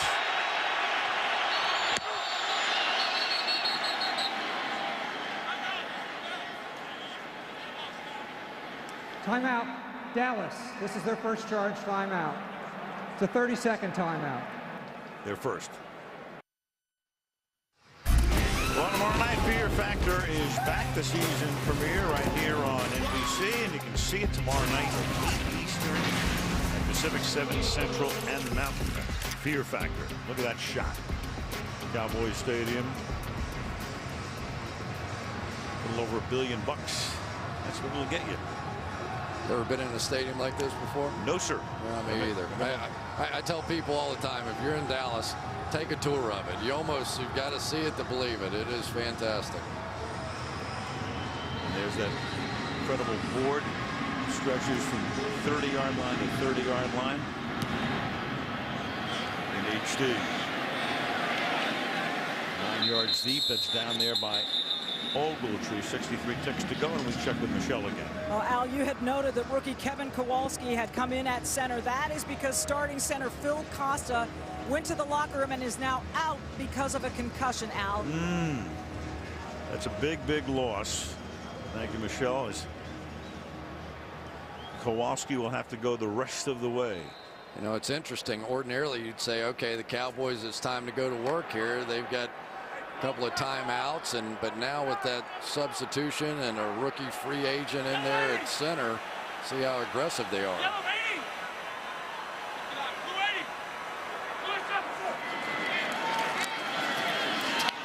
Romo to Witten. 6-yard gain. Boley makes the tackle. Of course, the last time Romo saw Boley was planting him on the ground here and fractured his clavicle, and Tony was gone for the year. I wonder if the Giants have caught up with the fact that the Cowboys have switched centers. I would expect some stunning in there. 2nd down and 4. Romo hanging in the pocket, and then getting free down the sideline is Robinson. And LaRon Robinson, who scored a Dallas touchdown. Romo takes a timeout, has a first down all the way down to the 35-yard line. Well, that's 1,000% Tony Romo, and the look off of what he does here. This is just the cover 2, and Prince Amukamara does his job, but it was Deion Grant inside that got fooled by this look off, and then Romo got it down the sideline. Let's take a look at his eyes as he pumps down the middle. Shoulder fake, quickly turns to the outside, and for Deion Grant, no chance to get there. And another big play by LaRon Robinson. Romo now 9 of 11, 101 yards. It's a 40-yard gain here. Kind of fun when these two teams get together, isn't it? Always. I mean, it is just a track meet up and down the field, and more often than not, it comes down to the late 4th quarter. I think the one when Des Bryant's going to see some action tonight. No catches for him. He's at the bottom of the screen. Romo throwing, and that is incomplete. Intended for Miles Austin. Coming back after missing 4 games. He hasn't seen much action tonight either. He caught one early for 12 yards. I like the play by Kevin Kowalski that time. We're talking about the center. They're faking the blitz here, but going to come this way. He gets off the first, comes back, picks it up. Nice job. You wonder how many snaps Kevin Kowalski's had at any point in any practice with his first string over the past couple of months. I'm going to guess very few. Cowboys have 1 timeout. 2nd and 10. Blitz coming. And Romo throws, and that's caught on the outside. Witten tries to get out of bounds and does. Forced out by Michael Boley. And it will be 3rd down and 7. Giants allowing 68 points in the last 2 minutes of either half. So they've had some great comebacks, but they've also had a lot of problems in the last 2 minutes because that's the most points yielded in the NFL at the end of the halves collectively. Yeah, and right on the brink of field goal position here. They have it now. Cannot take a sack in this situation. And here comes Jason Pierre-Paul at the bottom of your screen. Free blocks him out of the play, and then the pass is dropped. Witten, the normally sure-handed tight end, and that's going to make it 4th down and 7 and set up the Cowboys for what would be a 5th lead change in the game. Bailey's had a great year, the rookie free agent kicker, but he missed 2 last week, and of course 1 was at the end of the game after Garrett called the timeout. He made what probably would have been the game-winning field goal, and then he missed, and it was won by Arizona in overtime. This from 49 yards. And Bailey's kick is good, just inside the left upright. And with 15 seconds, back and forth and back and forth and back and forth we go. 5 lead changes in the game, and Dallas leading 17-15. Pretty good execution on the one he missed last week. Kind of a high snap, got it down, got it through on this one. But boy, I tell you, when the Dallas Cowboys mess up something at the end of the game, it becomes big news, wasn't it? Well, didn't take the timeout at the end, and really, in fairness, Jason Garrett made a mistake. There's no other way to say that. 26 seconds to go in that game against Arizona. They hit one down to about the 30-yard line. Doesn't call the timeout. It was his responsibility to call the timeout, not Tony Romo's. They hustle it up. They end up eventually snapping the ball and spiking it, but have no choice but to kick the field goal at that point. And then he called the timeout because they were unsettled, and his kicker Bailey ends up missing on the reset. Well, he was taking a lot of heat in every quarter, and a lot from the media too, because he kept going in the side door and trying to explain it. Yeah, much better off, I believe, if Jason Garrett had come out and simply said, I made a mistake. He should have, because he basically said that to the team. And coming out of the end zone was Darrell Scott to the 18-yard line. And how do we know he said that to the team? Well, here was Michelle's interview with DeMarcus Ware. He came to us in a meeting and said, you know, I made a mistake on this play. And that really sort of gives me the confidence in my coach of saying, hey, you know what, if he did make a bad decision, okay, oh well, he apologized for it or whatever he did, and hey, forget about it and let's keep going. Not the first coach who's ever done it. I love when everybody came out of the woodwork this week to say, hey, you know, he's doing too many things, he's calling plays, blah, blah, blah. Like, it hasn't happened to almost everybody. Come on. Yep. Yep is right. He did make a mistake. And I know it. That, yeah. Right. That's the end of the half. It's a good half. 5 lead changes. Dallas leading 17-15. The Giants get the second half kickoff. Coming up next, the Toyota halftime show after these messages from your local NBC station.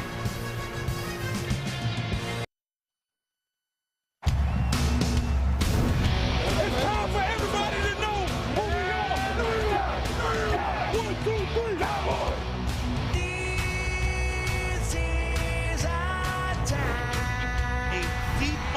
Thrown and caught by Nix. Get up, time to fly. The Cowboys Cowboys are right there. As usual, when the Cowboys need a play, it's DeMarcus Ware. Romo rolling, throws back door, and touchdown Dallas. To give the ball to Jacobs, and he will waltz into the end zone. He is running hard here tonight. Romo rolling right, throwing, caught, touchdown.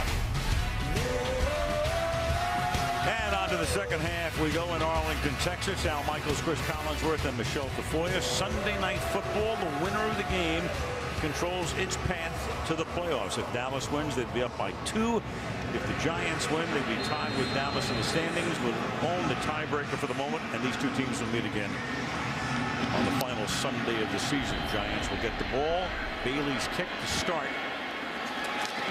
The second half is fielded at the 1-yard line, and this is Darrell Scott, and he'll bring the ball back up to the 22. A lot to talk about, and to start us off, Michelle again. Well, I spoke with Tom Coughlin heading into the locker room at halftime, asking him how difficult it was to bench Ahmad Bradshaw in that first half, given they wanted to run the football. And he had one-word response: principles. He said Bradshaw will play here in the second half. However, he is happy with the way his team ran the ball. Where they need to make the adjustment is slowing down Dallas's run, Al. All right, thank you, Michelle. They have rushed the ball 16 times for 60 yards. And so here's Bradshaw, who sat out the first half. Came back last week after missing a month. Play fake, and then he'll catch the pass on the outside, and then he'll drag Ware with him for a few more yards.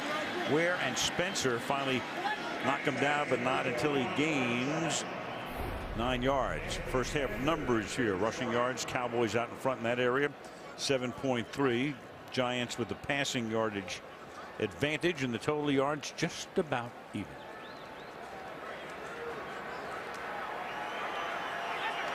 Ball to the 30-yard line. It'll be second down and 3. Bradshaw behind Hynoski. And he takes the ball out to the 31-yard line. Bradshaw grew up in West Virginia, enrolled originally at Virginia, had some problems there. Al Gross said goodbye. Went to Marshall, came to the Giants in 07. And of course, his big moment as a Giant would be that huge run in Buffalo, next to last game of the season in 07, propelling the Giants into the playoffs. And you know the rest of that story: 4 postseason wins and the Lombardi Trophy. And before a 3rd down and 2, Dallas is going to take a timeout, something you don't want to have to spend a minute and a half into the 3rd quarter. Came Nix with a huge first half for the New York Giants. Eyeballs on him in all directions. A lot of man underneath coverage as they tried to sort of bracket him, but here they more or less a broken coverage by the Cowboys down the field. But here's double coverage on him, still able to beat Jenkins. Perfect throw by Eli, but impressive blocking as well, this time working against Terrence Newman on a big run by Brandon Jacobs, who has been in and out of the lineup with some hamstring injuries and such, but in this biggest moment for the Giants this season, he has shown up big. We think Dallas took the timeout because they had 12 guys on the field, and that would have been an automatic first down on the penalty. And this is Bradshaw, and he'll get stopped. So it was a good timeout as it turned out. I said automatic in the sense that it was 3rd and 2, so it would have been a first down. And instead, they took the timeout, got the right 11 on the field, and stop him. Here comes Keith Brooking. He's kind of the forgotten man around here these days because of the play of Sean Lee. But come crunch time inside, they still like to have those 2 veterans in there along with Brady James, and made a difference there. Weatherford to punt. And here is Bryant, who, if he calls for a fair catch, will not be blocking after it. And Bryant pinned at the 18-yard line, and then a good tackle is made up at the 26-yard line. by Will Blackman, and we check with Michelle. Hey, Al, I also spoke with Jason Garrett at halftime. He said DeMarco Murray, the running back who got injured in the first quarter, he's not expected back after injuring his ankle. Meanwhile, rookie Kevin Kowalski playing at center. Well, Garrett tells me he's confident in him.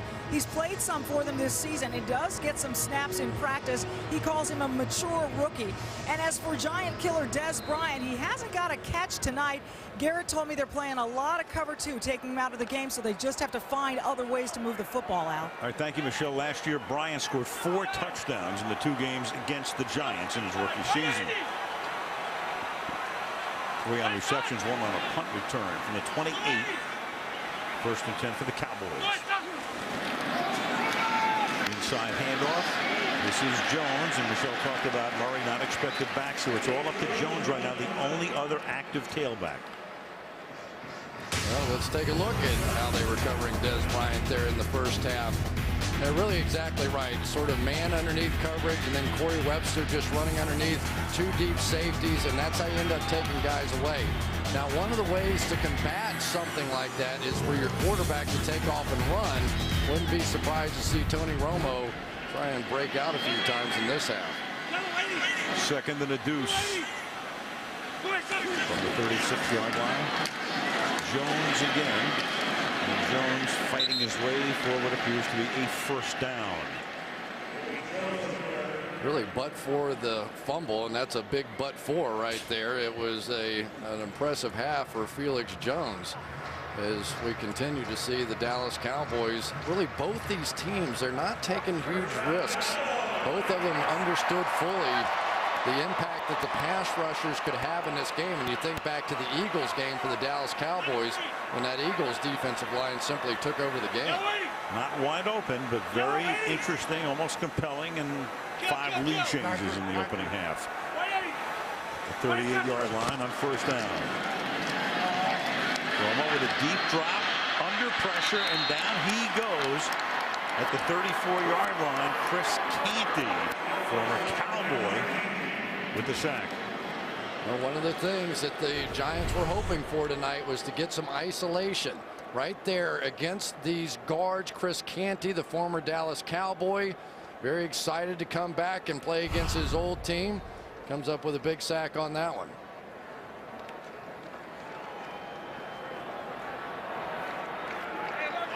Chris Canty, teammate for a brief spell at Virginia with Ahmad Bradshaw. Talked about Bradshaw getting thrown off the team in his first year, so they really didn't play together. 1st, 2nd, and 14. Get the playoff here, and Romo throws. There's a flag that comes in from the secondary, and that is caught by Ronald Robinson. But a flag in the middle of the field coming out of the secondary.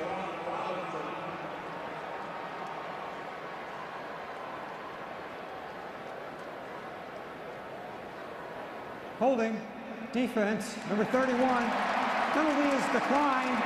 1st down. Penalty decline because the play results in a 1st down with 10.5 to go in the quarter. The penalty is on Aaron Ross. Felix Jones impressive as a runner, but also as a blocker here. Picks up the blitz. You can see they're going to try and come in and attack Kevin Kowalski inside. But Romo had the confidence that Felix Jones would get it done and barely got that thing off.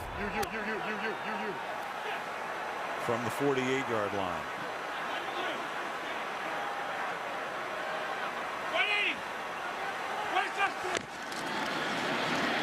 And the end around. Austin trying to get a block, starts to stumble, and it's a gain of a couple of yards behind Kowalski.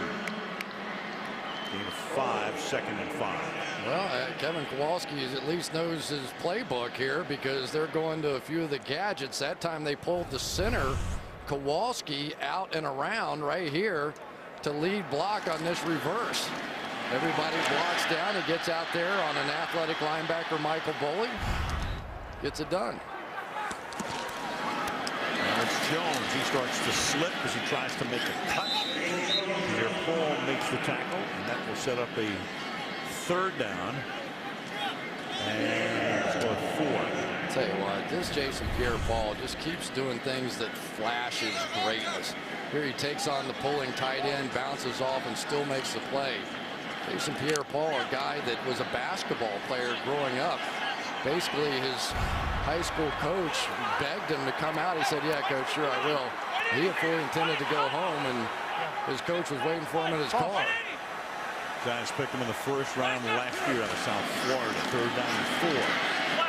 Romo dumps it underneath. Jones, first down to the 37-yard line, and then a flag comes in at the end of the play for a face mask. It's been a little bit of a rough night for Jaquan Williams.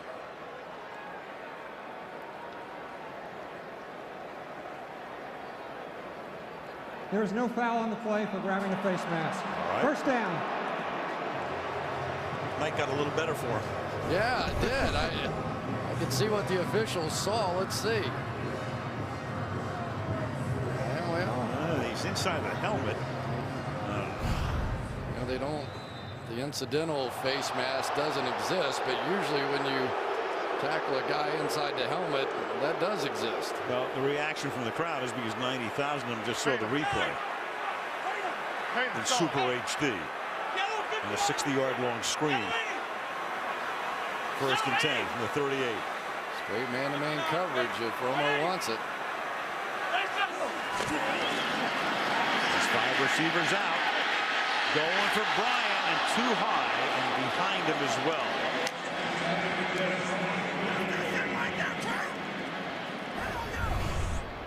On the outside, just working one-on-one against Corey Webster. Great release and had it.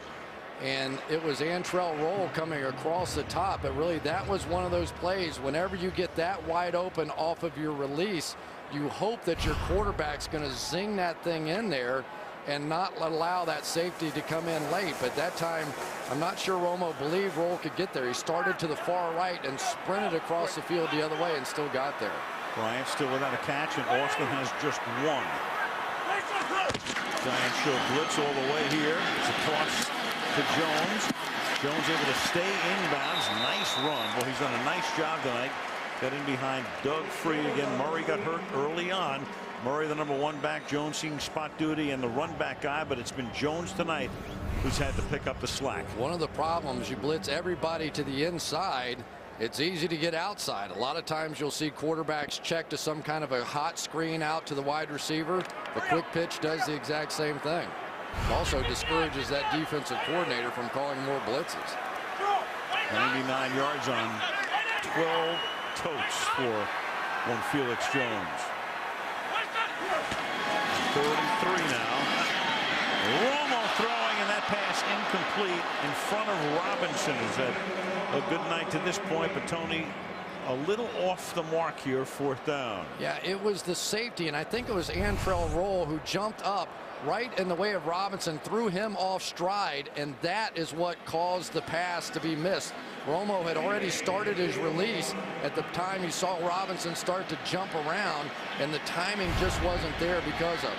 Here's Bailey, who's already made a 49-yarder, and this will be field goal redux for him. And that one is good. A pair of 49-yard field goals, and the Dallas lead is 20-15.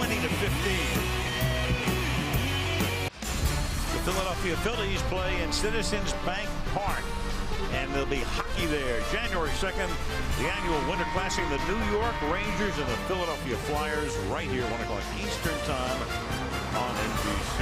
Rangers Flyers, Jan 2. Dallas up 20-15 with Bailey kicking off. Scott from 3 yards in. Good coverage. Tackled at the 14-yard line. Carter among those in on the stop.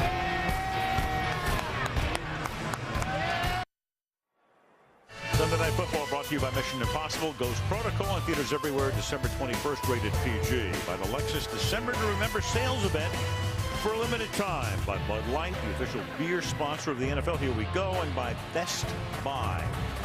Crowd tonight is 95,952. It's the 3rd largest crowd in the stadium's history. The largest was the first game played here in the regular season Sunday night in '09. Second was 100,000 against Philly in the regular season finale in '09, and this is number 3. 95,000 looking on. Good game too. Manning throwing on first down, and the pass is incomplete. Back shoulder to Nix, covered by Scandrick. 2nd and 10. It's been a very quiet night for some of these other receivers this evening. Victor Cruz just 1 catch for 16 yards, and Mario Manningham yet to make a catch. So it has been Akeem Nix or bust. And right now Eli has to start distributing this football to some of these other guys because the Cowboys are getting a little brazen on the outside with their man coverage. Well, the counterpart's the same with Austin and Bryan, and that was tipped, but it is caught by DJ Ware. And DJ Ware is able to catch the deflection and take it out to the 25-yard line. And I think it was DeMarcus Ware who got his hands on the football. A lot of times, especially when you're trying to throw that quick screen to the outside, you ask your offensive tackles to cut that guy to get his hands down. Eli pretty lucky here to get away with this one. Nice play by Nix. Eli has had very few passes or deflected or blocked this year, about 1 per 100 throws, so that's unusual to begin with. 3rd and 1, Bradshaw is the running back, and that pass with a flag thrown on the outside, it is Nix hauling it in. Scandrick was all over him. And the penalty will go against, in all likelihood, the Cowboys. Let's take a look here. It is against Scandrick. Yeah, he didn't have his eyes back to the backfield, back to the passer, and so when he made contact, it's almost an automatic penalty. Interference, defense, number 32. Penalty is declined. Completed pass. First down. Well, that was the question. Was the pass completed? And it was, and the yardage netted was better than the penalty. The receiver always has the right to go back to the ball, and with Scandrick with his eyes just focused on Nix on the outside, he drew the call. 6:40 remaining in the 3rd.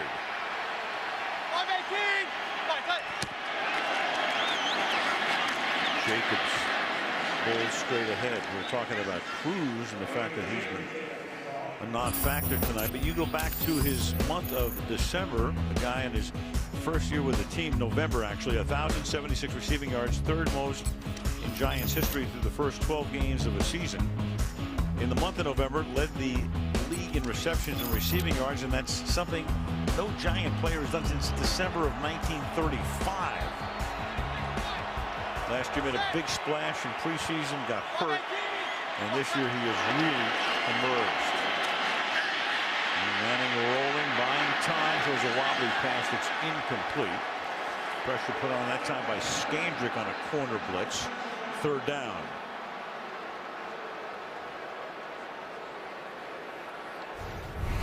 Well, here is Victor Cruz on the outside trying to work down the field. And because of the corner blitz that came on the other side, Eli had to bail and just throw that one away. Starting to see Rob Ryan now taking a few more chances. He is dialing it up and going against Kevin Gilbride, and there's a little family feud maybe we'll talk about before this one's up as well. Or was it there? Yeah. 3rd down and 4 from the 37-yard line, and Eli looks over to Scott Green and says, I need a timeout. The Giants first.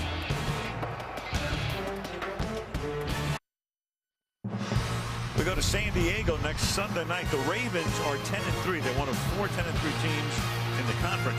The Chargers are trying to pull off another late season comeback after staggering around. They won today. They trailed Denver by 2. So it's Baltimore at San Diego on Sunday Night Football next Sunday. 3rd down and 4 after the Giants took a timeout. The ball is at the 37-yard line. And over the middle, it's caught, and that is Cruz. So we're talking about Cruz, and he took a shot from Ball and is slow in getting back up, but picks up the 1st down. Yeah, it looked like it was basically a man coverage, and somehow or another Orlando Scandrick kind of got confused on the play. He stays outside, and there's really nobody inside. Abram Elam chasing him across the field, and remember, Elam had to go to his father's funeral this week and missed out on a lot of practice time. There was some concerns about whether they should be playing him or not. But apparently still feel comfortable enough with him in there. Ahmad Bradshaw, the running back. Look out. Blitz coming from the corner. The pass is incomplete. That was Elam who came in and forced the issue. Second down, and they're basically saying on the Cowboy bench, who's he throwing to? Call it grounding. And now you do have the flag. Well, because you've got him inside the tackle box and he's under pressure. If there was no pressure, you could do grounding. that. Quarterback. Ball will be placed at the spot of the foul. Also loss of down. Second down. And you saw Eli point at Abram Elam, who's coming off the edge. You can see he's pointing at him right now. So as long as you're inside those two red lines, under pressure, you cannot simply throw the football away. Nope, gotta have somebody in the area. He didn't. You saw Bradshaw going right, then he tried to come back left. Couldn't stop Elam, and it's second down and 22. But it took the officials about 10 seconds to throw that flag after much encouragement from the Dallas bench. Well, you always see that side judge coming in, and that's the consultation. You got 5 receivers here. You got Ware flanked out. And the pass is thrown to the left side and complete to Hakeem Nicks. Nicks getting free, covered by Lee, first down, or make it third down and 4 on a gain of 18, 3rd and 4. Well, a lot of different things going on here, but Eli Manning with another great play. Marcus Ware on the end of the line of scrimmage goes right by Deal, but because of what they had on the outside, the corner tried to jump the little hot read, and so instead of blocking, the inside guy just keeps right on going. There's Nicks. He doesn't block. He keeps on going. Eli sees it and hits a big one. Little crisscross, make it third down and 5. The ball is at the 47-yard line. Cowboys come. Blitz is on, and free is Manningham, and he will walk into the end zone to give the Giants the lead. A flag is down. A flag's down back at the 3-yard line, all the way down to the 3. But you had the all-out blitz, jailbreak blitz, and a 47-yard touchdown. And you might have had a late hit here on Victor Cruz. After the play, personal foul, number 80. Touchdown is good. That penalty will be assessed on the kickoff. Call it on Cruz, but the touchdown counts, and the Giants have the lead again. Just a completely blown coverage. Barry Church comes down, but he was the second guy on a 2-receiver side. Nobody else on that side of the field. And then you'll see the late hit at the end of the stand. There's no way. Down the field, and then you're going to get a hustle attempt, guy in the end zone, and still going to make the block coming across late. Absolutely no reason, and you're going to give up field position on the kickoff. Tynes for the extra point. That's Manningham's first catch of the night. 6 lead changes here. And the Giants on top 22-20.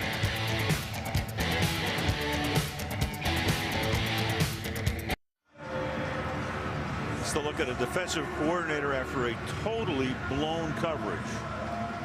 Late substitution that time by the Giants got them off balance, and actually you go back to the losing play for the Cowboys last week against the Arizona Cardinals. It was a mix-up as far as personnel on the field that cost them that touchdown to end that game.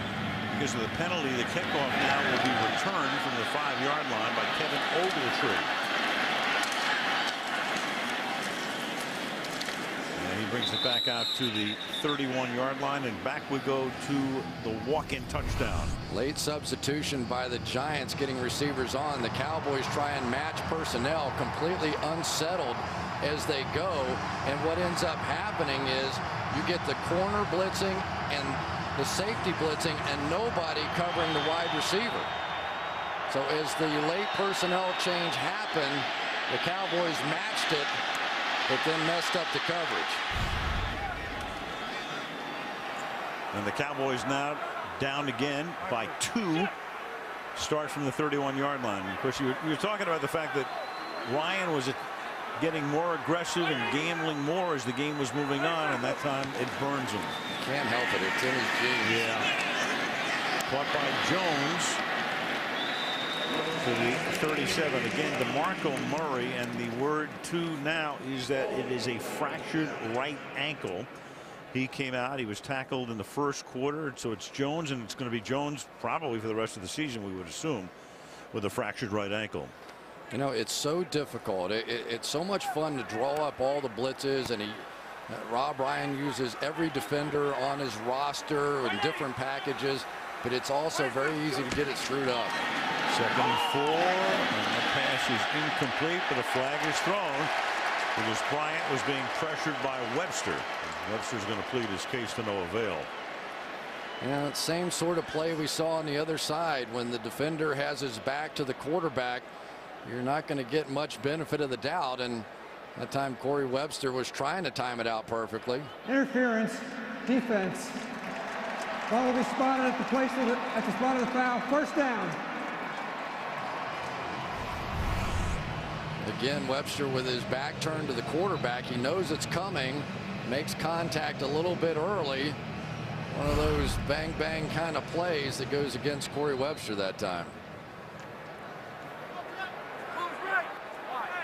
Dallas at the 45-yard line. 9-3. Shows 180. Where's the hut? 180. Where's the Russian 4. Pass over the middle. Good coverage there by the linebacker Foley on Jones. I think one of the most improved players I've seen in the National Football League this year is Tyron Smith, number 77. Just playing a little basketball in front of Justin Tuck here as he moves his feet. One of the most athletic guys we saw coming out of the draft last season, and a guy that has simply, opening day when we were watching him, you were kind of giggling a little bit because he couldn't get it done. But now not only the athleticism, but the physical nature of his play in this one has really impressed me. Jones, short game. Smith, youngest player in the league. Tomorrow, he's legal, 21. There you go. But all that work with Hudson Houck after practice has really paid off for him. You know, that little slide shuffle step that you see tackles having to do, it looks simple when the great ones are doing it, but it takes a lot of work, and he really, coming out of college, was not very good at it at all. And now the Cowboys are going to get flagged for 12 men in the huddle, at least with Jones late in getting off the field. Now Green wants to check with the umpire. There is no foul. They were not huddled up, so they cannot have 12 men. They can still get a man off the field. Third down. Well, he had to have the umpire come in and clarify, because Green was the guy who threw the flag, and Romo went over and said, "What are you doing?" Yeah, it's a weird kind of rule, but you can't be in the huddle with 12 guys for exactly the reason that we saw when the touchdown was given up a few minutes ago. They don't want to have to try and match substitutions late. Too many men on the ice. Third down and 4, the 49.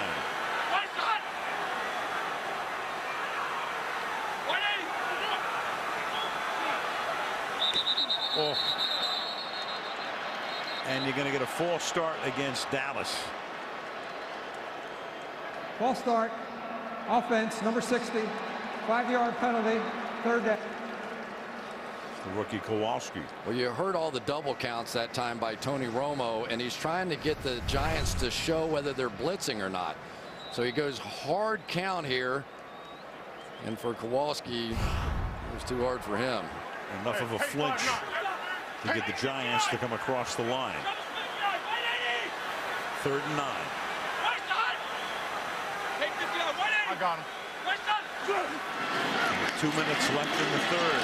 Romo's going to get sacked at the 42-yard line. Jason Pierre-Paul. He's just too much. You know, you've got to chip him. You know, the Cowboys just have to make the adjustment. There's no way around it. You're going to block him one-on-one with anybody.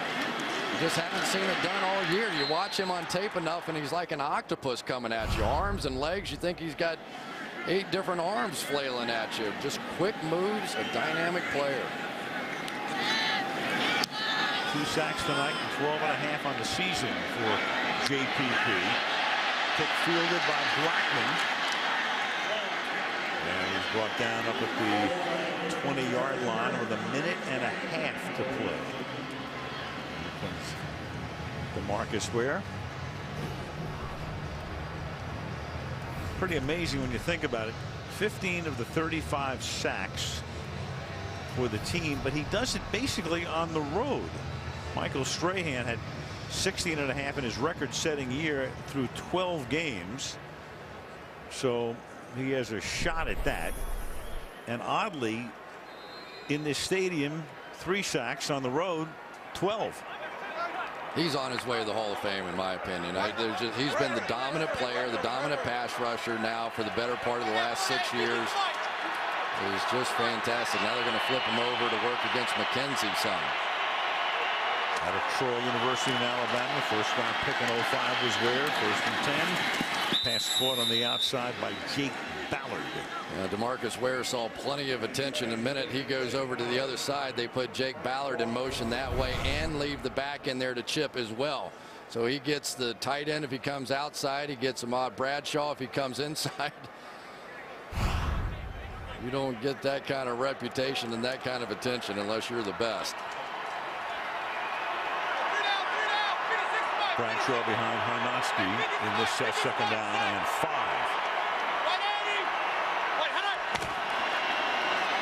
Ahmad Bradshaw. And Bradshaw for a first down takes the ball out to the 33-yard line. Well, right now the Dallas Cowboys are dialing up a lot of blitzes and it's killing them. Keep coming inside. They get it sealed off inside. And Ahmad Bradshaw with those quick jump steps bounces it back to the outside. I know for Rob Ryan, yeah, there's Brandon Jacobs. That's my guy. I got the first half. He handled the second half out here. From the 33, the Giants 75 rushing yards tonight. 20 carries. 1st and 10 off his back foot. Manning throws and throws it away into the Giants bench for the 2nd and 10. The one thing, though, that we haven't seen the Cowboys have a lot of success with so far tonight is getting that interior pressure. Occasionally they've gotten it, but when you have the great outside pass rushers, you're really hoping that those guys inside can push the guards in the center backwards and force Eli to do what he had to do there, which is back up and throw the ball away. Well, Eli's saying, playing the Cowboys, he says it always comes down to blocking Ware and Spencer. 2nd and 10.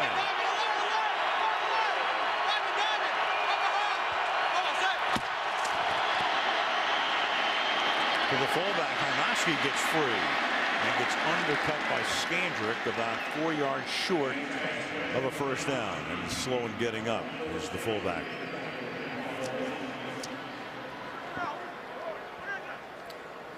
Tell you, the one guy that's had a pretty good game tonight and watching has been Terrence Newman of the Cowboys. He dropped that big interception, could have been a pick 6 to start the game, but he's been asked to cover a lot of man-to-man alone on the outside, and at least thus far he's held up pretty well. There he is on Cruz, 3rd down and 2.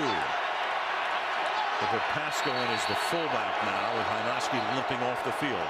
And that will take us to the end of the 3rd quarter. Good ball game. 6 lead changes. End of 3. The Giants 22. The Cowboys 20. And Sunday Night Football continues after these messages.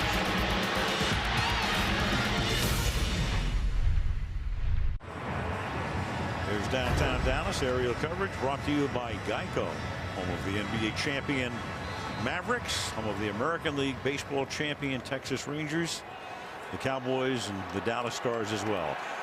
Al Michaels, Chris Collinsworth, Michelle Tafoya start the 4th quarter in the battle for control of the NFC East. Upper hand held by the winner of this game. 3rd and 2 for the Giants in their own 41-yard line. Look out. Oh, and Bradshaw gets decked by Ratliff.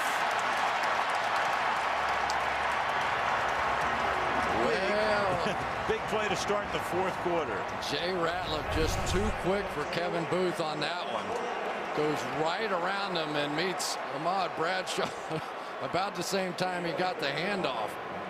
We've been waiting on Ratliff to step up and make a big play against the backup center Booth, and picked a good time for it. Yeah, Ratliff went off favoring his shoulder after that tackle, forcing the Giants to punt. And Rutherford just does get it away. And then Bryant's going to let it roll. And can the Giants save it from going into the end zone? Leg touched yeah. Right. If any part of your body is on the goal line or in the end zone and you touch the ball, it is, as Devin Thomas gets down there that close to pinning him at the 1, but instead it is right there. Yeah, momentum taking it. It's interesting now. Was his hand still on the ball when that knee touched the ground? This was pretty close. Well, you see what I mean? He kind of releases that thing. It's a challengeable play. Let's take a look. If Coughlin wants to throw the challenge there, flag yeah, I think he was. Man, I think he did slide in. He did. And Tom, who's normally pretty good at challenges, but he's lost his last 6, does not throw the flag because he gets the word from upstairs.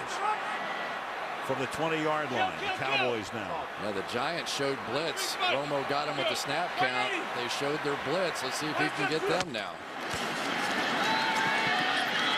And he's stepping up, scrambling, and then just throws it away. Jones in the area. Let's set the importance of this game right now. Again, in the NFC East, it's pretty much a 2-team battle at the moment, with Dallas at 7-5. The Giants are 6-6. This is a very important game, as we said at the top, for both teams, particularly for the Giants, because Dallas would take a 2-game lead.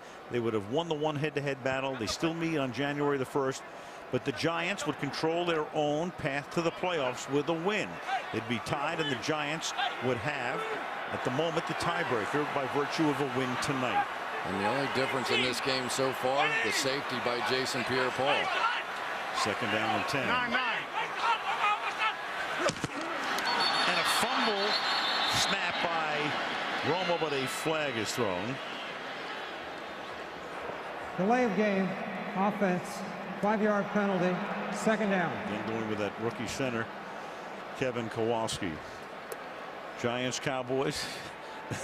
The winner's going to feel, I mean, if the Giants lose tonight, that's 5 consecutive losses in 2 games back. And I don't think the loser of the game is going to get a wild card, but who knows? Yeah, it was interesting talking to Eli about this game, and he said, you know, you can't go in all nervous and tight. So all week long, I've been cracking jokes and trying to get the guys to just lighten up a little bit, try and get over all these losses. Now Romo flips one to Jones, and Jones with a nice move there, but gets tackled up at the 20-yard line. And that's going to send it back to a 3rd down and 10. I'm not sure there's another quarterback in the league that gets this throw off. Maybe Aaron Rodgers. Bad snap on a play in which Romo's supposed to fake to his right and screen to his left. Just the quickness of his footwork. Tony Romo plays soccer in the offseason. He plays basketball. He's a big athlete. We know about his golf ability, but you could see the quickness of foot that time getting that one off. 3rd and 10 again there. Regular center Costa was hurt. So the free agent rookie out of Toledo does the snapping. It's 3rd down and 10. And by time for Romo, and Romo's going to go deep for Robinson. He gets free. Chased down by Kamara. It'll be 1st and goal. LaRon Robinson cutting across the field, and what a pickup this guy has been. Well, you start with the protection up front. You've got to control Jason Pierre-Paul. There's Phillips for the chip. Doug Free hanging in there. Tony Romo buying time. Prince Mukamara in that quarters coverage on the outside as the inside receiver went out. Mukamara had to try and stay with. LaRon Robinson could not. But this was all about Tony Romo and buying time and keeping his eyes down the field, and the job that Doug Free did in protection. Like Roethlisberger, great at extending the play. That's a 74-yard gain. The ball is at the 6. Rolling right, throwing, caught. Austin, touchdown.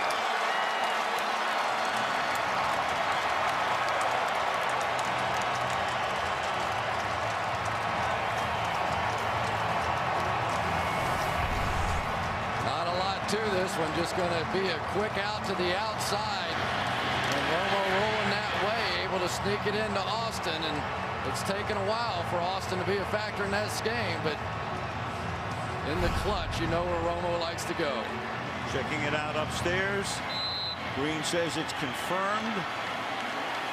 Dallas trying to go up by 5 again. Bailey for the extra point.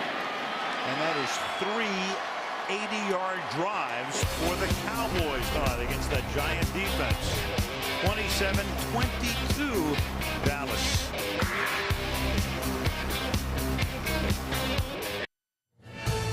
Sunday Night Football brought to you by this year's most anticipated game, Skyrim, available now by DirecTV. If you call yourself a sports fan, you got to get DirecTV.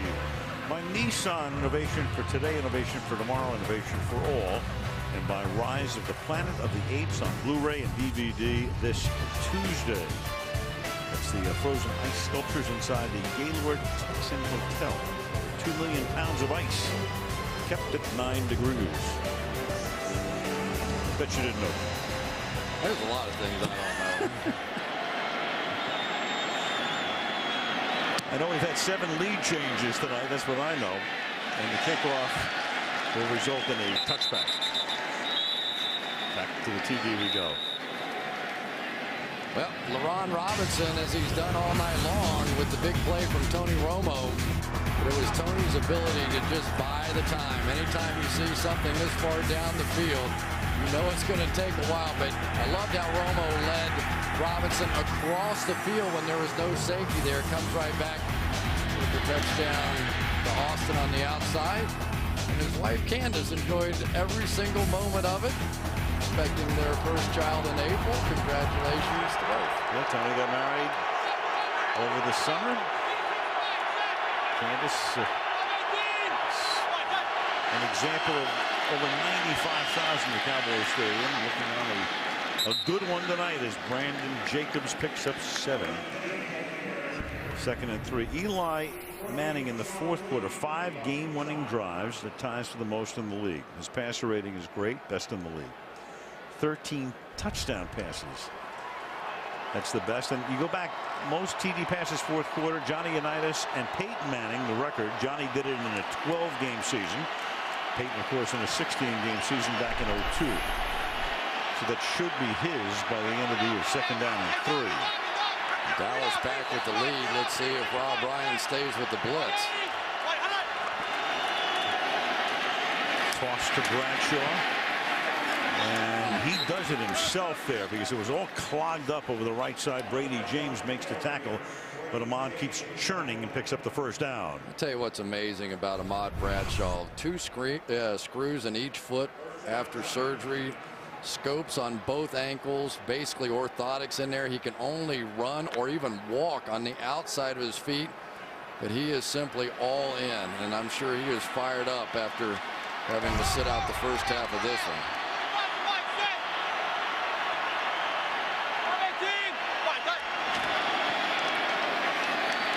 On 1st down, that pass is caught. Cruz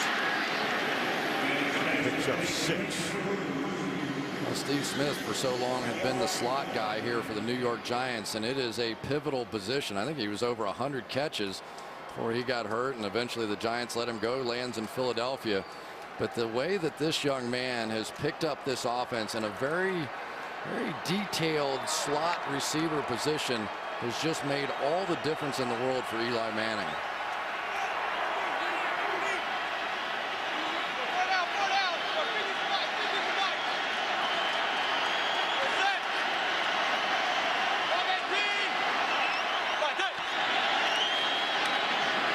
Jacobs over the right side, exploits that hole and carries the Cowboys with him, 4 of them to the 44-yard line. 1st down, New York. Gain of 19 yards for Jacobs. Nice job by Eli not buying the fact that they were coming with the blitz here. You've got Elam here who's going to run out of this thing. Initially, there's no way Eli was going to run that play that way. But he studied so much film, I think he understood they were overloaded there. Elam was going to run out. He stayed with the run that side. That's just brilliant quarterback play. And good tough running by Jacobs, who's averaging almost 6 yards a carry tonight from the 44. Jacobs again cuts it back to the right side. And that's a nice tackle made by Elam after he picks up 5.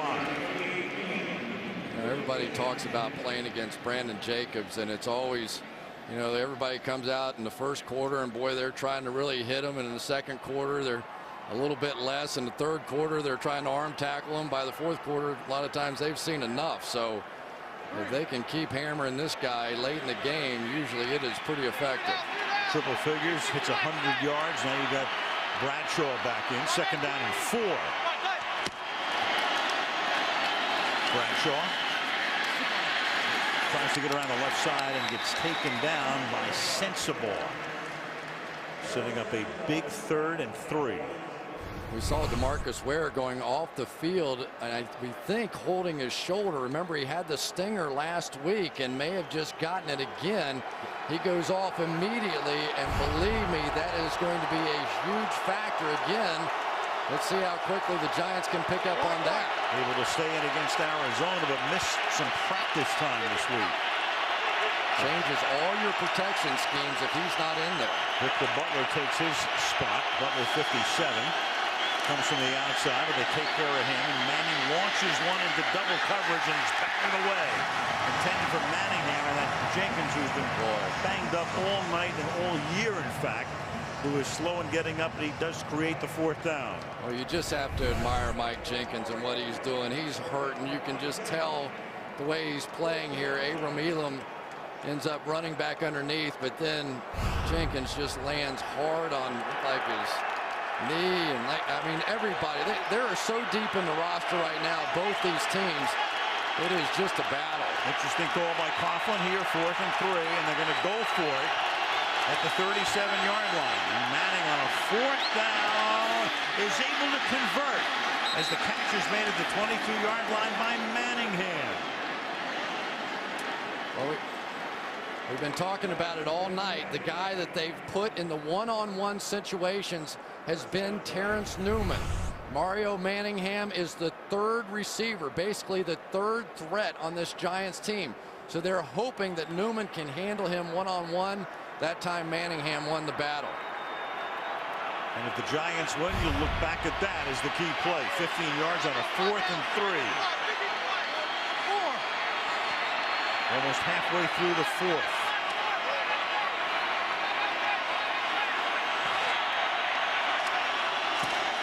Snap it with 2 on the play clock. Pass too high. Incomplete. Intended for Nix. And Eli's saying that's my fault, but really as a wide receiver, that's a play you expect to make. Eli not happy with himself. Coughlin trying to encourage him. Tough play, you know, when you're running a slant, if you got to go up high, there's a chance you're going to take one right underneath the chin. But this is really a ball that should have been caught. Nix has been the #1 target tonight. He's caught 6 for 130 yards. Second down and 10.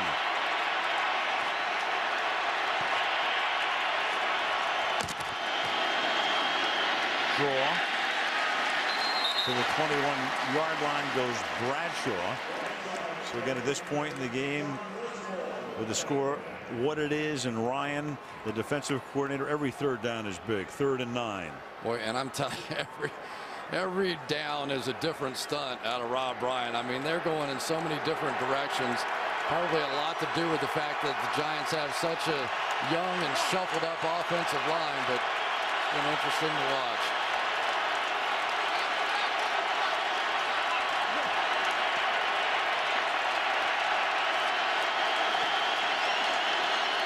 And 3rd and 9, and that is in a lot of traffic and picked off by Lee. Sean Lee is able to pick it off. Still in bounds. They're not going to say he stepped out of bounds and takes the ball in midfield. Deflected by Victor Butler. And isn't that something? Ware is out of the game. Butler replaces him. Butler with the tip. Lee with the pick. And Dallas gets the ball on the turnover. You can't believe what a play that is by Sean Lee. Pretty good by Butler, too.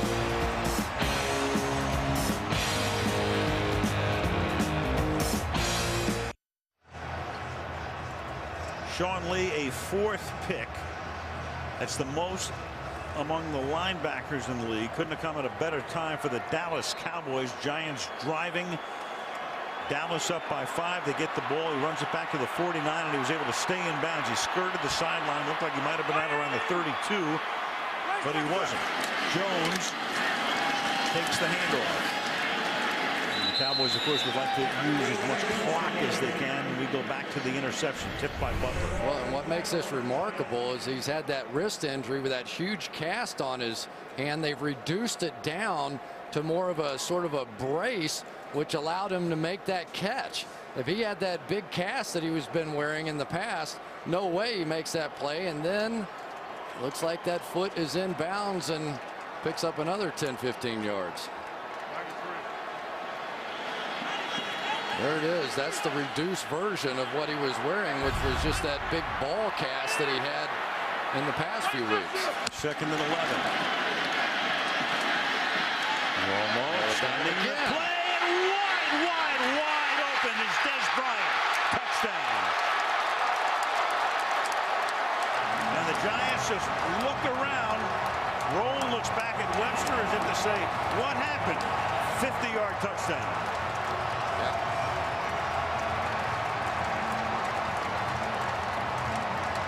Antrell rolls up, and Corey Webster is going to sit right here. You're going to see Roll come up, and when he picks up this crossing route, Webster thinks that he's just in a zone, and Roll is barbecued.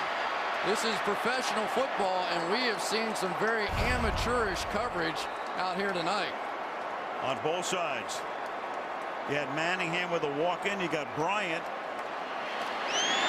with a walk-in. That's Bryant's first catch of the night. It comes 54 minutes into the game and gives Dallas a 12-point lead.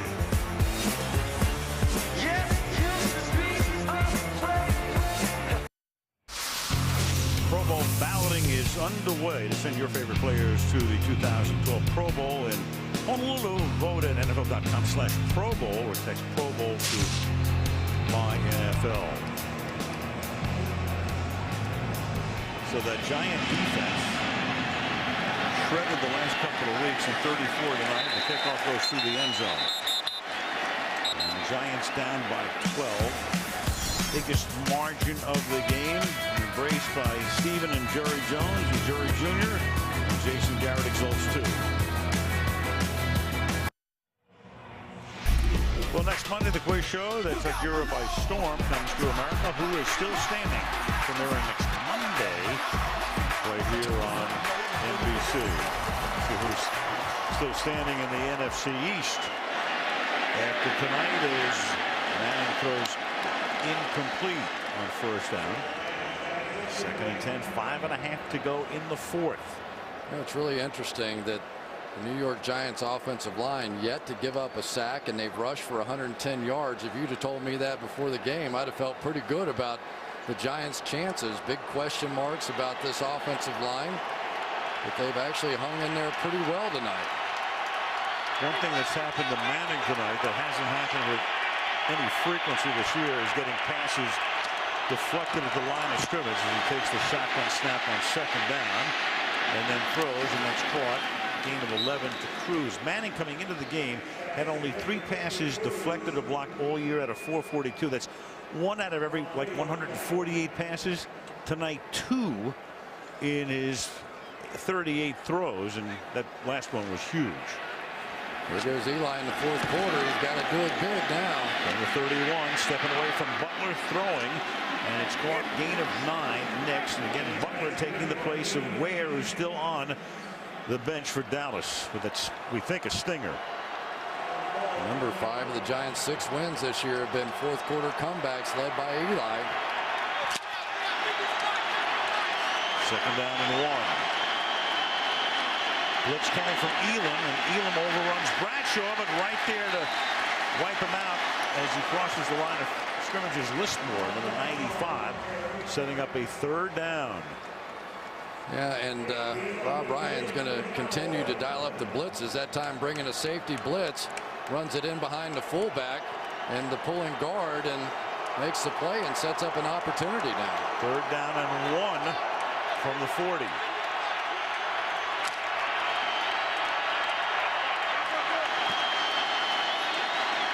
Blitz again.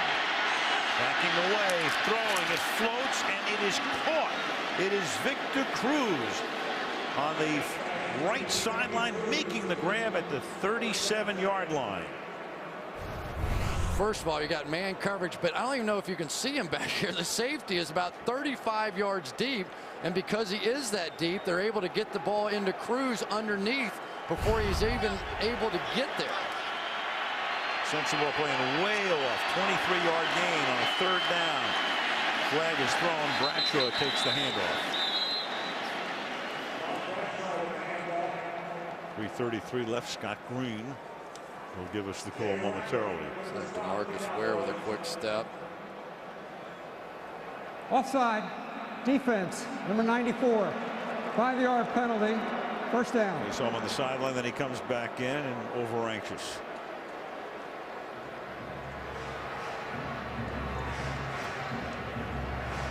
And that will move the ball to the 32-yard line to make it 1st and 5. 3:33 left. Giants down by 12. Have 2 timeouts.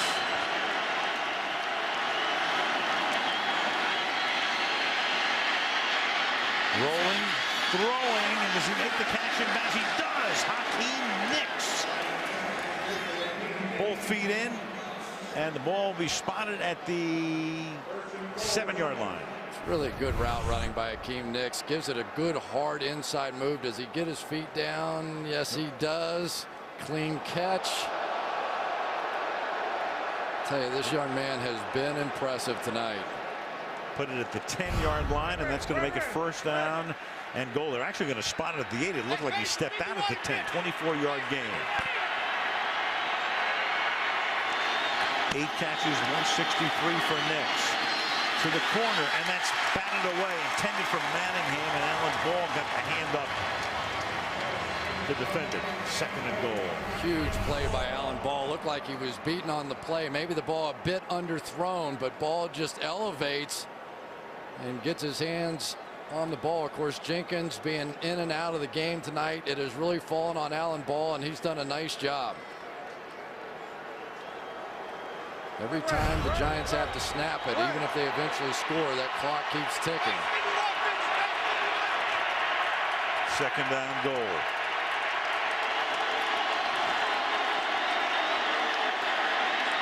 Good protection. Pass is caught for a touchdown. Jake Ballard at the goal line.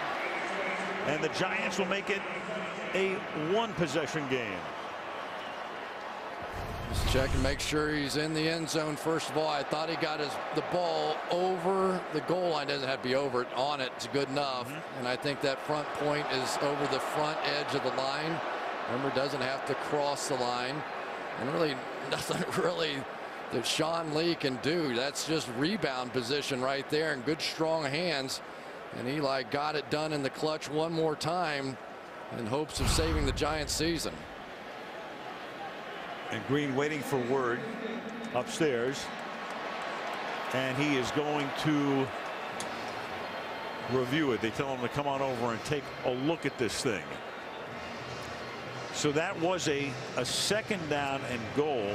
If he rules it no touchdown, it's 3rd down. Let's see if his knees down or elbows down or anything before this ball crosses the line. I would argue it's across there, but I do too. I just never see where it doesn't cross it. Yeah, I mean, really right there, even looks over, knee down there. I guess that's going to be the question, but it looked like it was over the front edge of that line.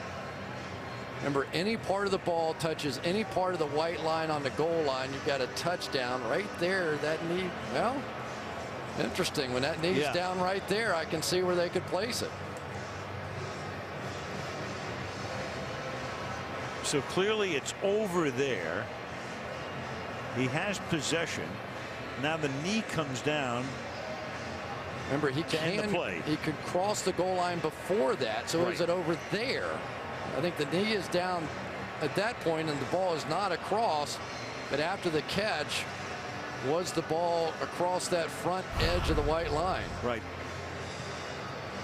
Ballard had there was a touchdown that was Coughlin thought it was a touchdown taken away. that Coughlin thought the challenge should have been won on last week early in the game against Green Bay. Here's Green.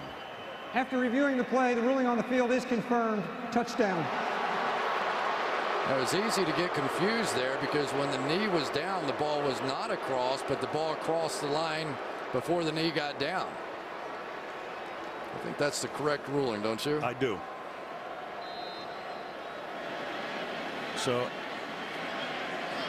the Giants now an 80-yard drive, and here we go to a 5-point game again at 34-29. 3:14 to go. The Giants with 2 timeouts and the 2-minute warning, and the Cowboys to get the ball. Here we go. He's standing in the end zone at this point, but those feet still have to get down. 1-2 there. And I think now as he turns, the ball did cross the line. He's in the end zone there. Feet still have to get down. And at that point, right there is, I think, where that ball crosses the end line. And that's significant. I mean, it may well be the difference between having to try an onside kick, possibly kicking away and using your timeouts. But also remember that each team has already blown 1 timeout this half. Showed you before how close Eli was to tying a record. Unitas again in a 12-game season, 14 fourth-quarter touchdown passes in 59, and that's when that streak was still going on of 47 games, which Drew Brees is closing in on. Drew throwing a touchdown pass now in 40 straight games. Peyton, of course, the brother, setting it in a 16-game season. Yeah, you always judge records by who's on the list. That's a pretty good list. Of course. I don't think you're going to see the Giants onside this. I think they'll kick it deep. I agree with you. Cowboys, though, will protect that front area and settle for the touchback here. And now Romo in the fourth quarter. He's no slouch.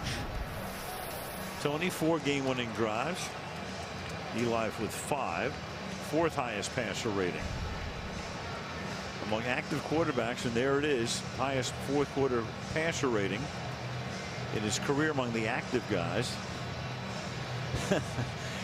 Babe Laufenberg, does the radio for them.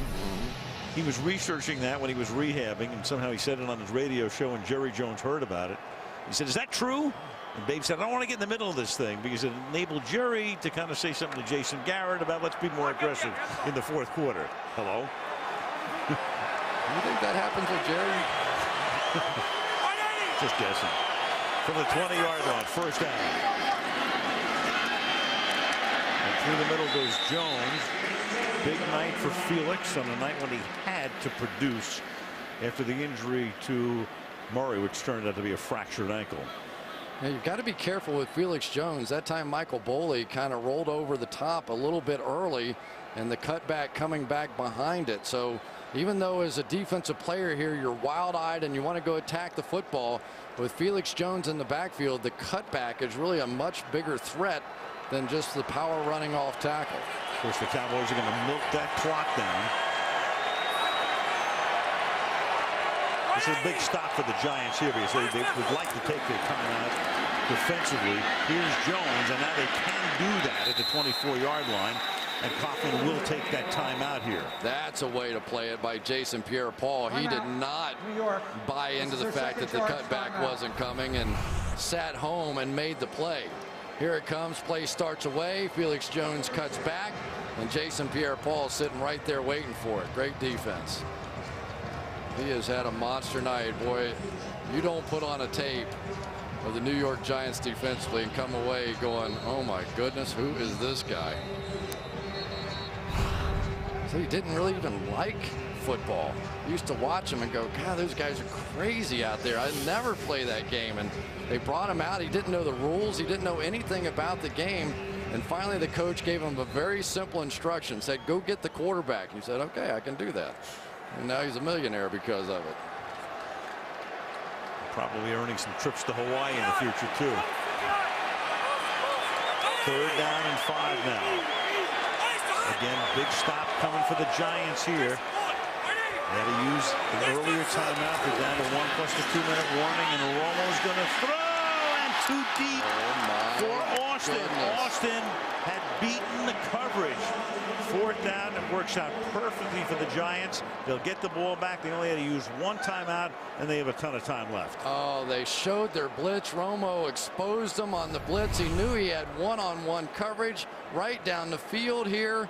Absolutely wide open. No way in the world can Tony Romo miss that throw. It is unbelievable. Unbelievable. Here's Matt McBriar. And this is a short kick. Not a good kick from one of the better punters in the league. And the Giants are going to get the ball at their own 40-yard line. That's a 35-yard boot. Wow. And this crowd of over 95,000 is pretty close to being stone silent right now. You know, Tony Romo tried to make a perfect throw on that one, and he didn't have to be. All he had to do was complete the pass. He was that wide open. You just hit the pass, throw it to his back shoulder, nice and easy, get the completion, get a fresh set of downs, and the Giants are in a world of hurt at that point. Nervous time. Boy, it doesn't help your 4th quarter and overall reputation, and that's one they talk about. From the 42.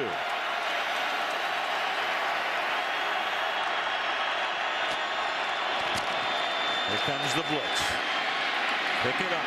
Pass is caught. This is Ballard.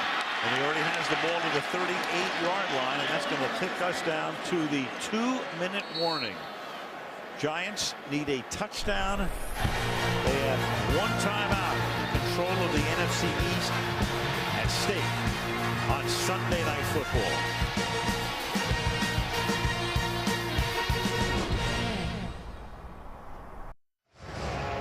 After the game, Wendy's post-game report. Michelle with an interview. Bob, Tony, and Mike looking at the playoff picture. Chris and I looking ahead to next Sunday, Baltimore at San Diego. 1 timeout remaining for the Giants. 2 minutes to go. First down at the Dallas 37.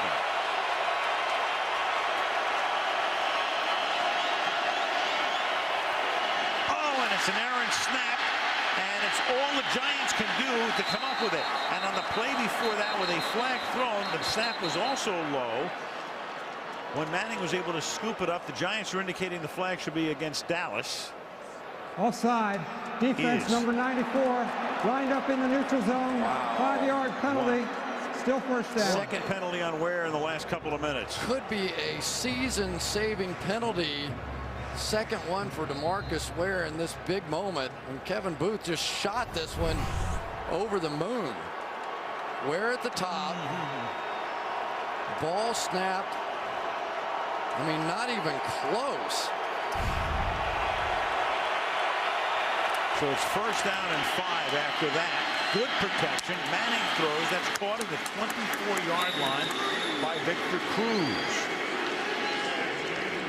Now you can tell that the Cowboys a little hesitant now because of some of the injuries on the outside. Allen Ball forced to cover one-on-one, which is keeping Rob Ryan out of some blitzes. And the pass is not caught. It is Manningham, who looked like he was going to make the catch in the end zone and couldn't come up with it. Second down. Eli Manning cannot make a better throw. Absolutely cannot make a better throw. Incredible. Pressure, pressure, pressure, season on the line, and Manningham can't make a relatively simple catch for the game winner. Wow. Whoever wins, I mean, the loser's going to look back and go, are you kidding? Wow. Second down and 10. 127. Again, a very low snap. And Manning gets hit. A flag is thrown, intended for Nix. Where that time on the blitz. Here's Green again. And Eli with another left-handed throw. Holding. Defense, number 25. 5-yard penalty. Automatic first down. Frank Walker, the cornerback. Just got him hooked. It was Cruz with the inside release here. Going to get inside. They had him double coverage, and that is holding. But I tell you, there's Eli with this left-handed. He has made a few big mistakes with that left hand before. Ware now comes out again. Butler lines up in that spot, 57. They block him. Manning buys time, throws, caught, and to the 1-yard line goes Ballard. And now for the Dallas Cowboys, you almost have to call the timeouts now. Absolutely. You've got to take this and assume they're going to score, and you've got to leave yourself some opportunity on the backside of this. First and goal, and the Giants are going to let that clock run down. Timeout, Dallas. And they do take it. Took them a couple of extra seconds, but they're forced into it. On a first and goal, there's Ballard finally taken down at the 1-yard line. Plenty of time. Really, the Cowboys dropped everybody, and because of all the injuries back there, Danny McCray, number 40, ends up in the key coverage position. But for Rob Ryan's defense, this has been a train wreck. I mean, this is, what, a 12-point lead and about 5 minutes to go, and Eli Manning is doing the impossible again. Well, they've had some train wrecks this year. At the Jets, Lions here. Different kind of train wreck last week. First and goal with 60 seconds. Interesting scenario here. If you score the touchdown, you go for 2 to try and make it a 7-point lead. But you probably don't really care if they stop you on this first one and burn a little clock. Here's Jacobs. And Jacobs is going to get taken down at the 1-yard line. Dallas has 1 timeout left. And they will take it here. So they're out of timeouts. You're going to have timeout. Dallas. Second this down is and their third goal. And final timeout. The 30-second timeout. Again, the NFC East, very simple. Giants will move into a tie for first place and in effect own the tie break by virtue of this win. The teams will meet again week 17 at the Meadowlands. There's a look. And now do you have the guts to call a pass? Because Rob Ryan's going to send everybody. They are going to send the house here and force you to put the ball up on the goal line. Jacobs behind Hanaski. He has it to the right side. He goes and he's in for the touchdown. So it's a touchdown for the Giants. They take the lead. There are 46 seconds remaining, and the Cowboys will not have a timeout. Boy, Henry Hanaski really with a blow-up block, which was really the difference on this play. Gets underneath the shoulder pads of, I think that's Brooking, and gives Jacobs just enough. And now the 2-point conversion, and it is a big one. To make it a 3-point lead, which would, if the Cowboys were able to get a field goal, send the game in all probability into overtime. So trying to make it 3. 50's the mic, meaning they think that he could blitz. Instead, they give it to DJ Ware, and he is able to work his way into the end zone to make it a 3-point lead. Now, this is as good a quarterback performance in the clutch with the season on the line as I have seen in a long, long time. Manningham drops what should have been the go-ahead touchdown.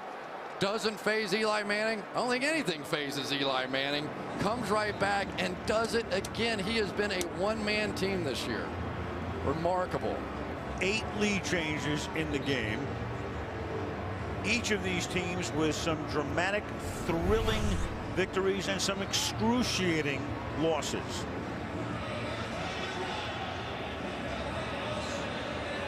Pretty good job by Petrus with that kick-out block, and DJ Ware, who started the game, finishes the game. And so now the Cowboys with 46 seconds against the Giant defense that has given up 391 yards tonight. Now Tony Romo's got to come back after missing that throw on the previous series that would have locked the game up in all likelihood. And he's got to do what Eli just did. The pass to Austin. And that will be a kneel down in the end zone. So Romo from the 20. Bailey's a good kicker. His range would be probably, I'm thinking 53 or 54 yards. There he is warming up for what he hopes will be an opportunity to tie the game.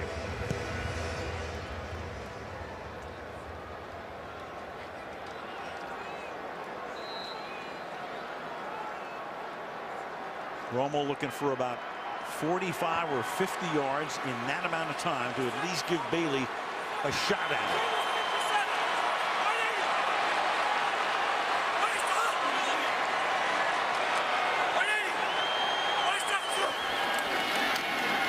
Giants rush 4. Pass is caught. Austin up to the 40-yard line.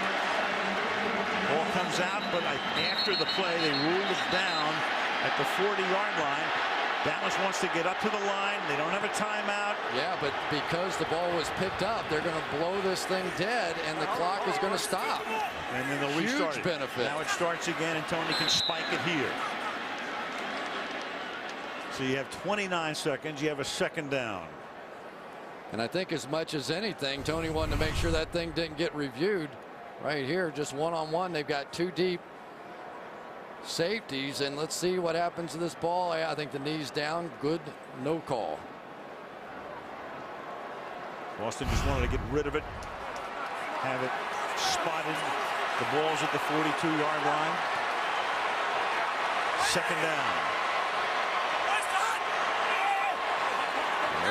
Giants are 3 linemen with their hands on the ground. Giants were coming with the blitz, and Romo got him. Yes, he did. They're coming anyway. They dump it off to the outside. Jones has to try to get out of bounds, and he does. Boy, that last spin move. And he's out of bounds at the 48-yard line. I want you to find me another defensive end that can make an open field tackle on Felix Jones the way Jason Pierre-Paul just did on that one. He's going to drop back in coverage, open field, probably 10 yards on either side of him, and he brings them down. That is a capper. And almost kept him in bounds.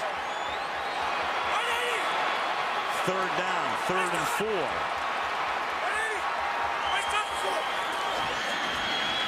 Romo over the middle. That's caught by Austin.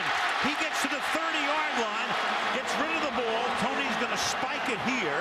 And right now they're in position to kick about a 47-yard field goal. And Romo will spike it with 6 seconds.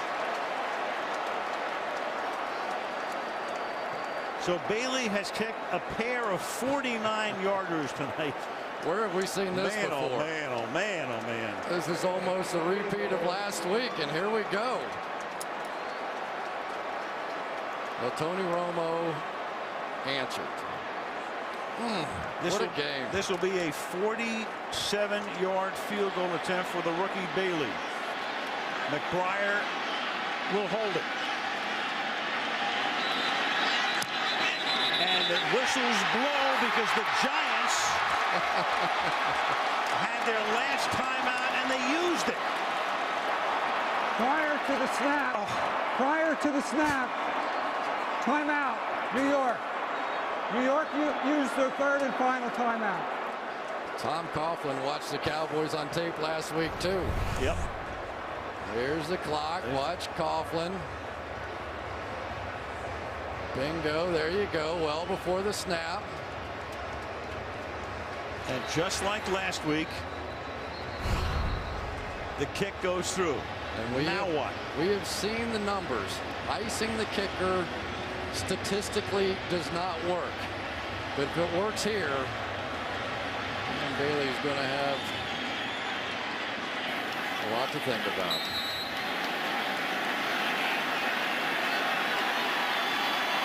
From 47.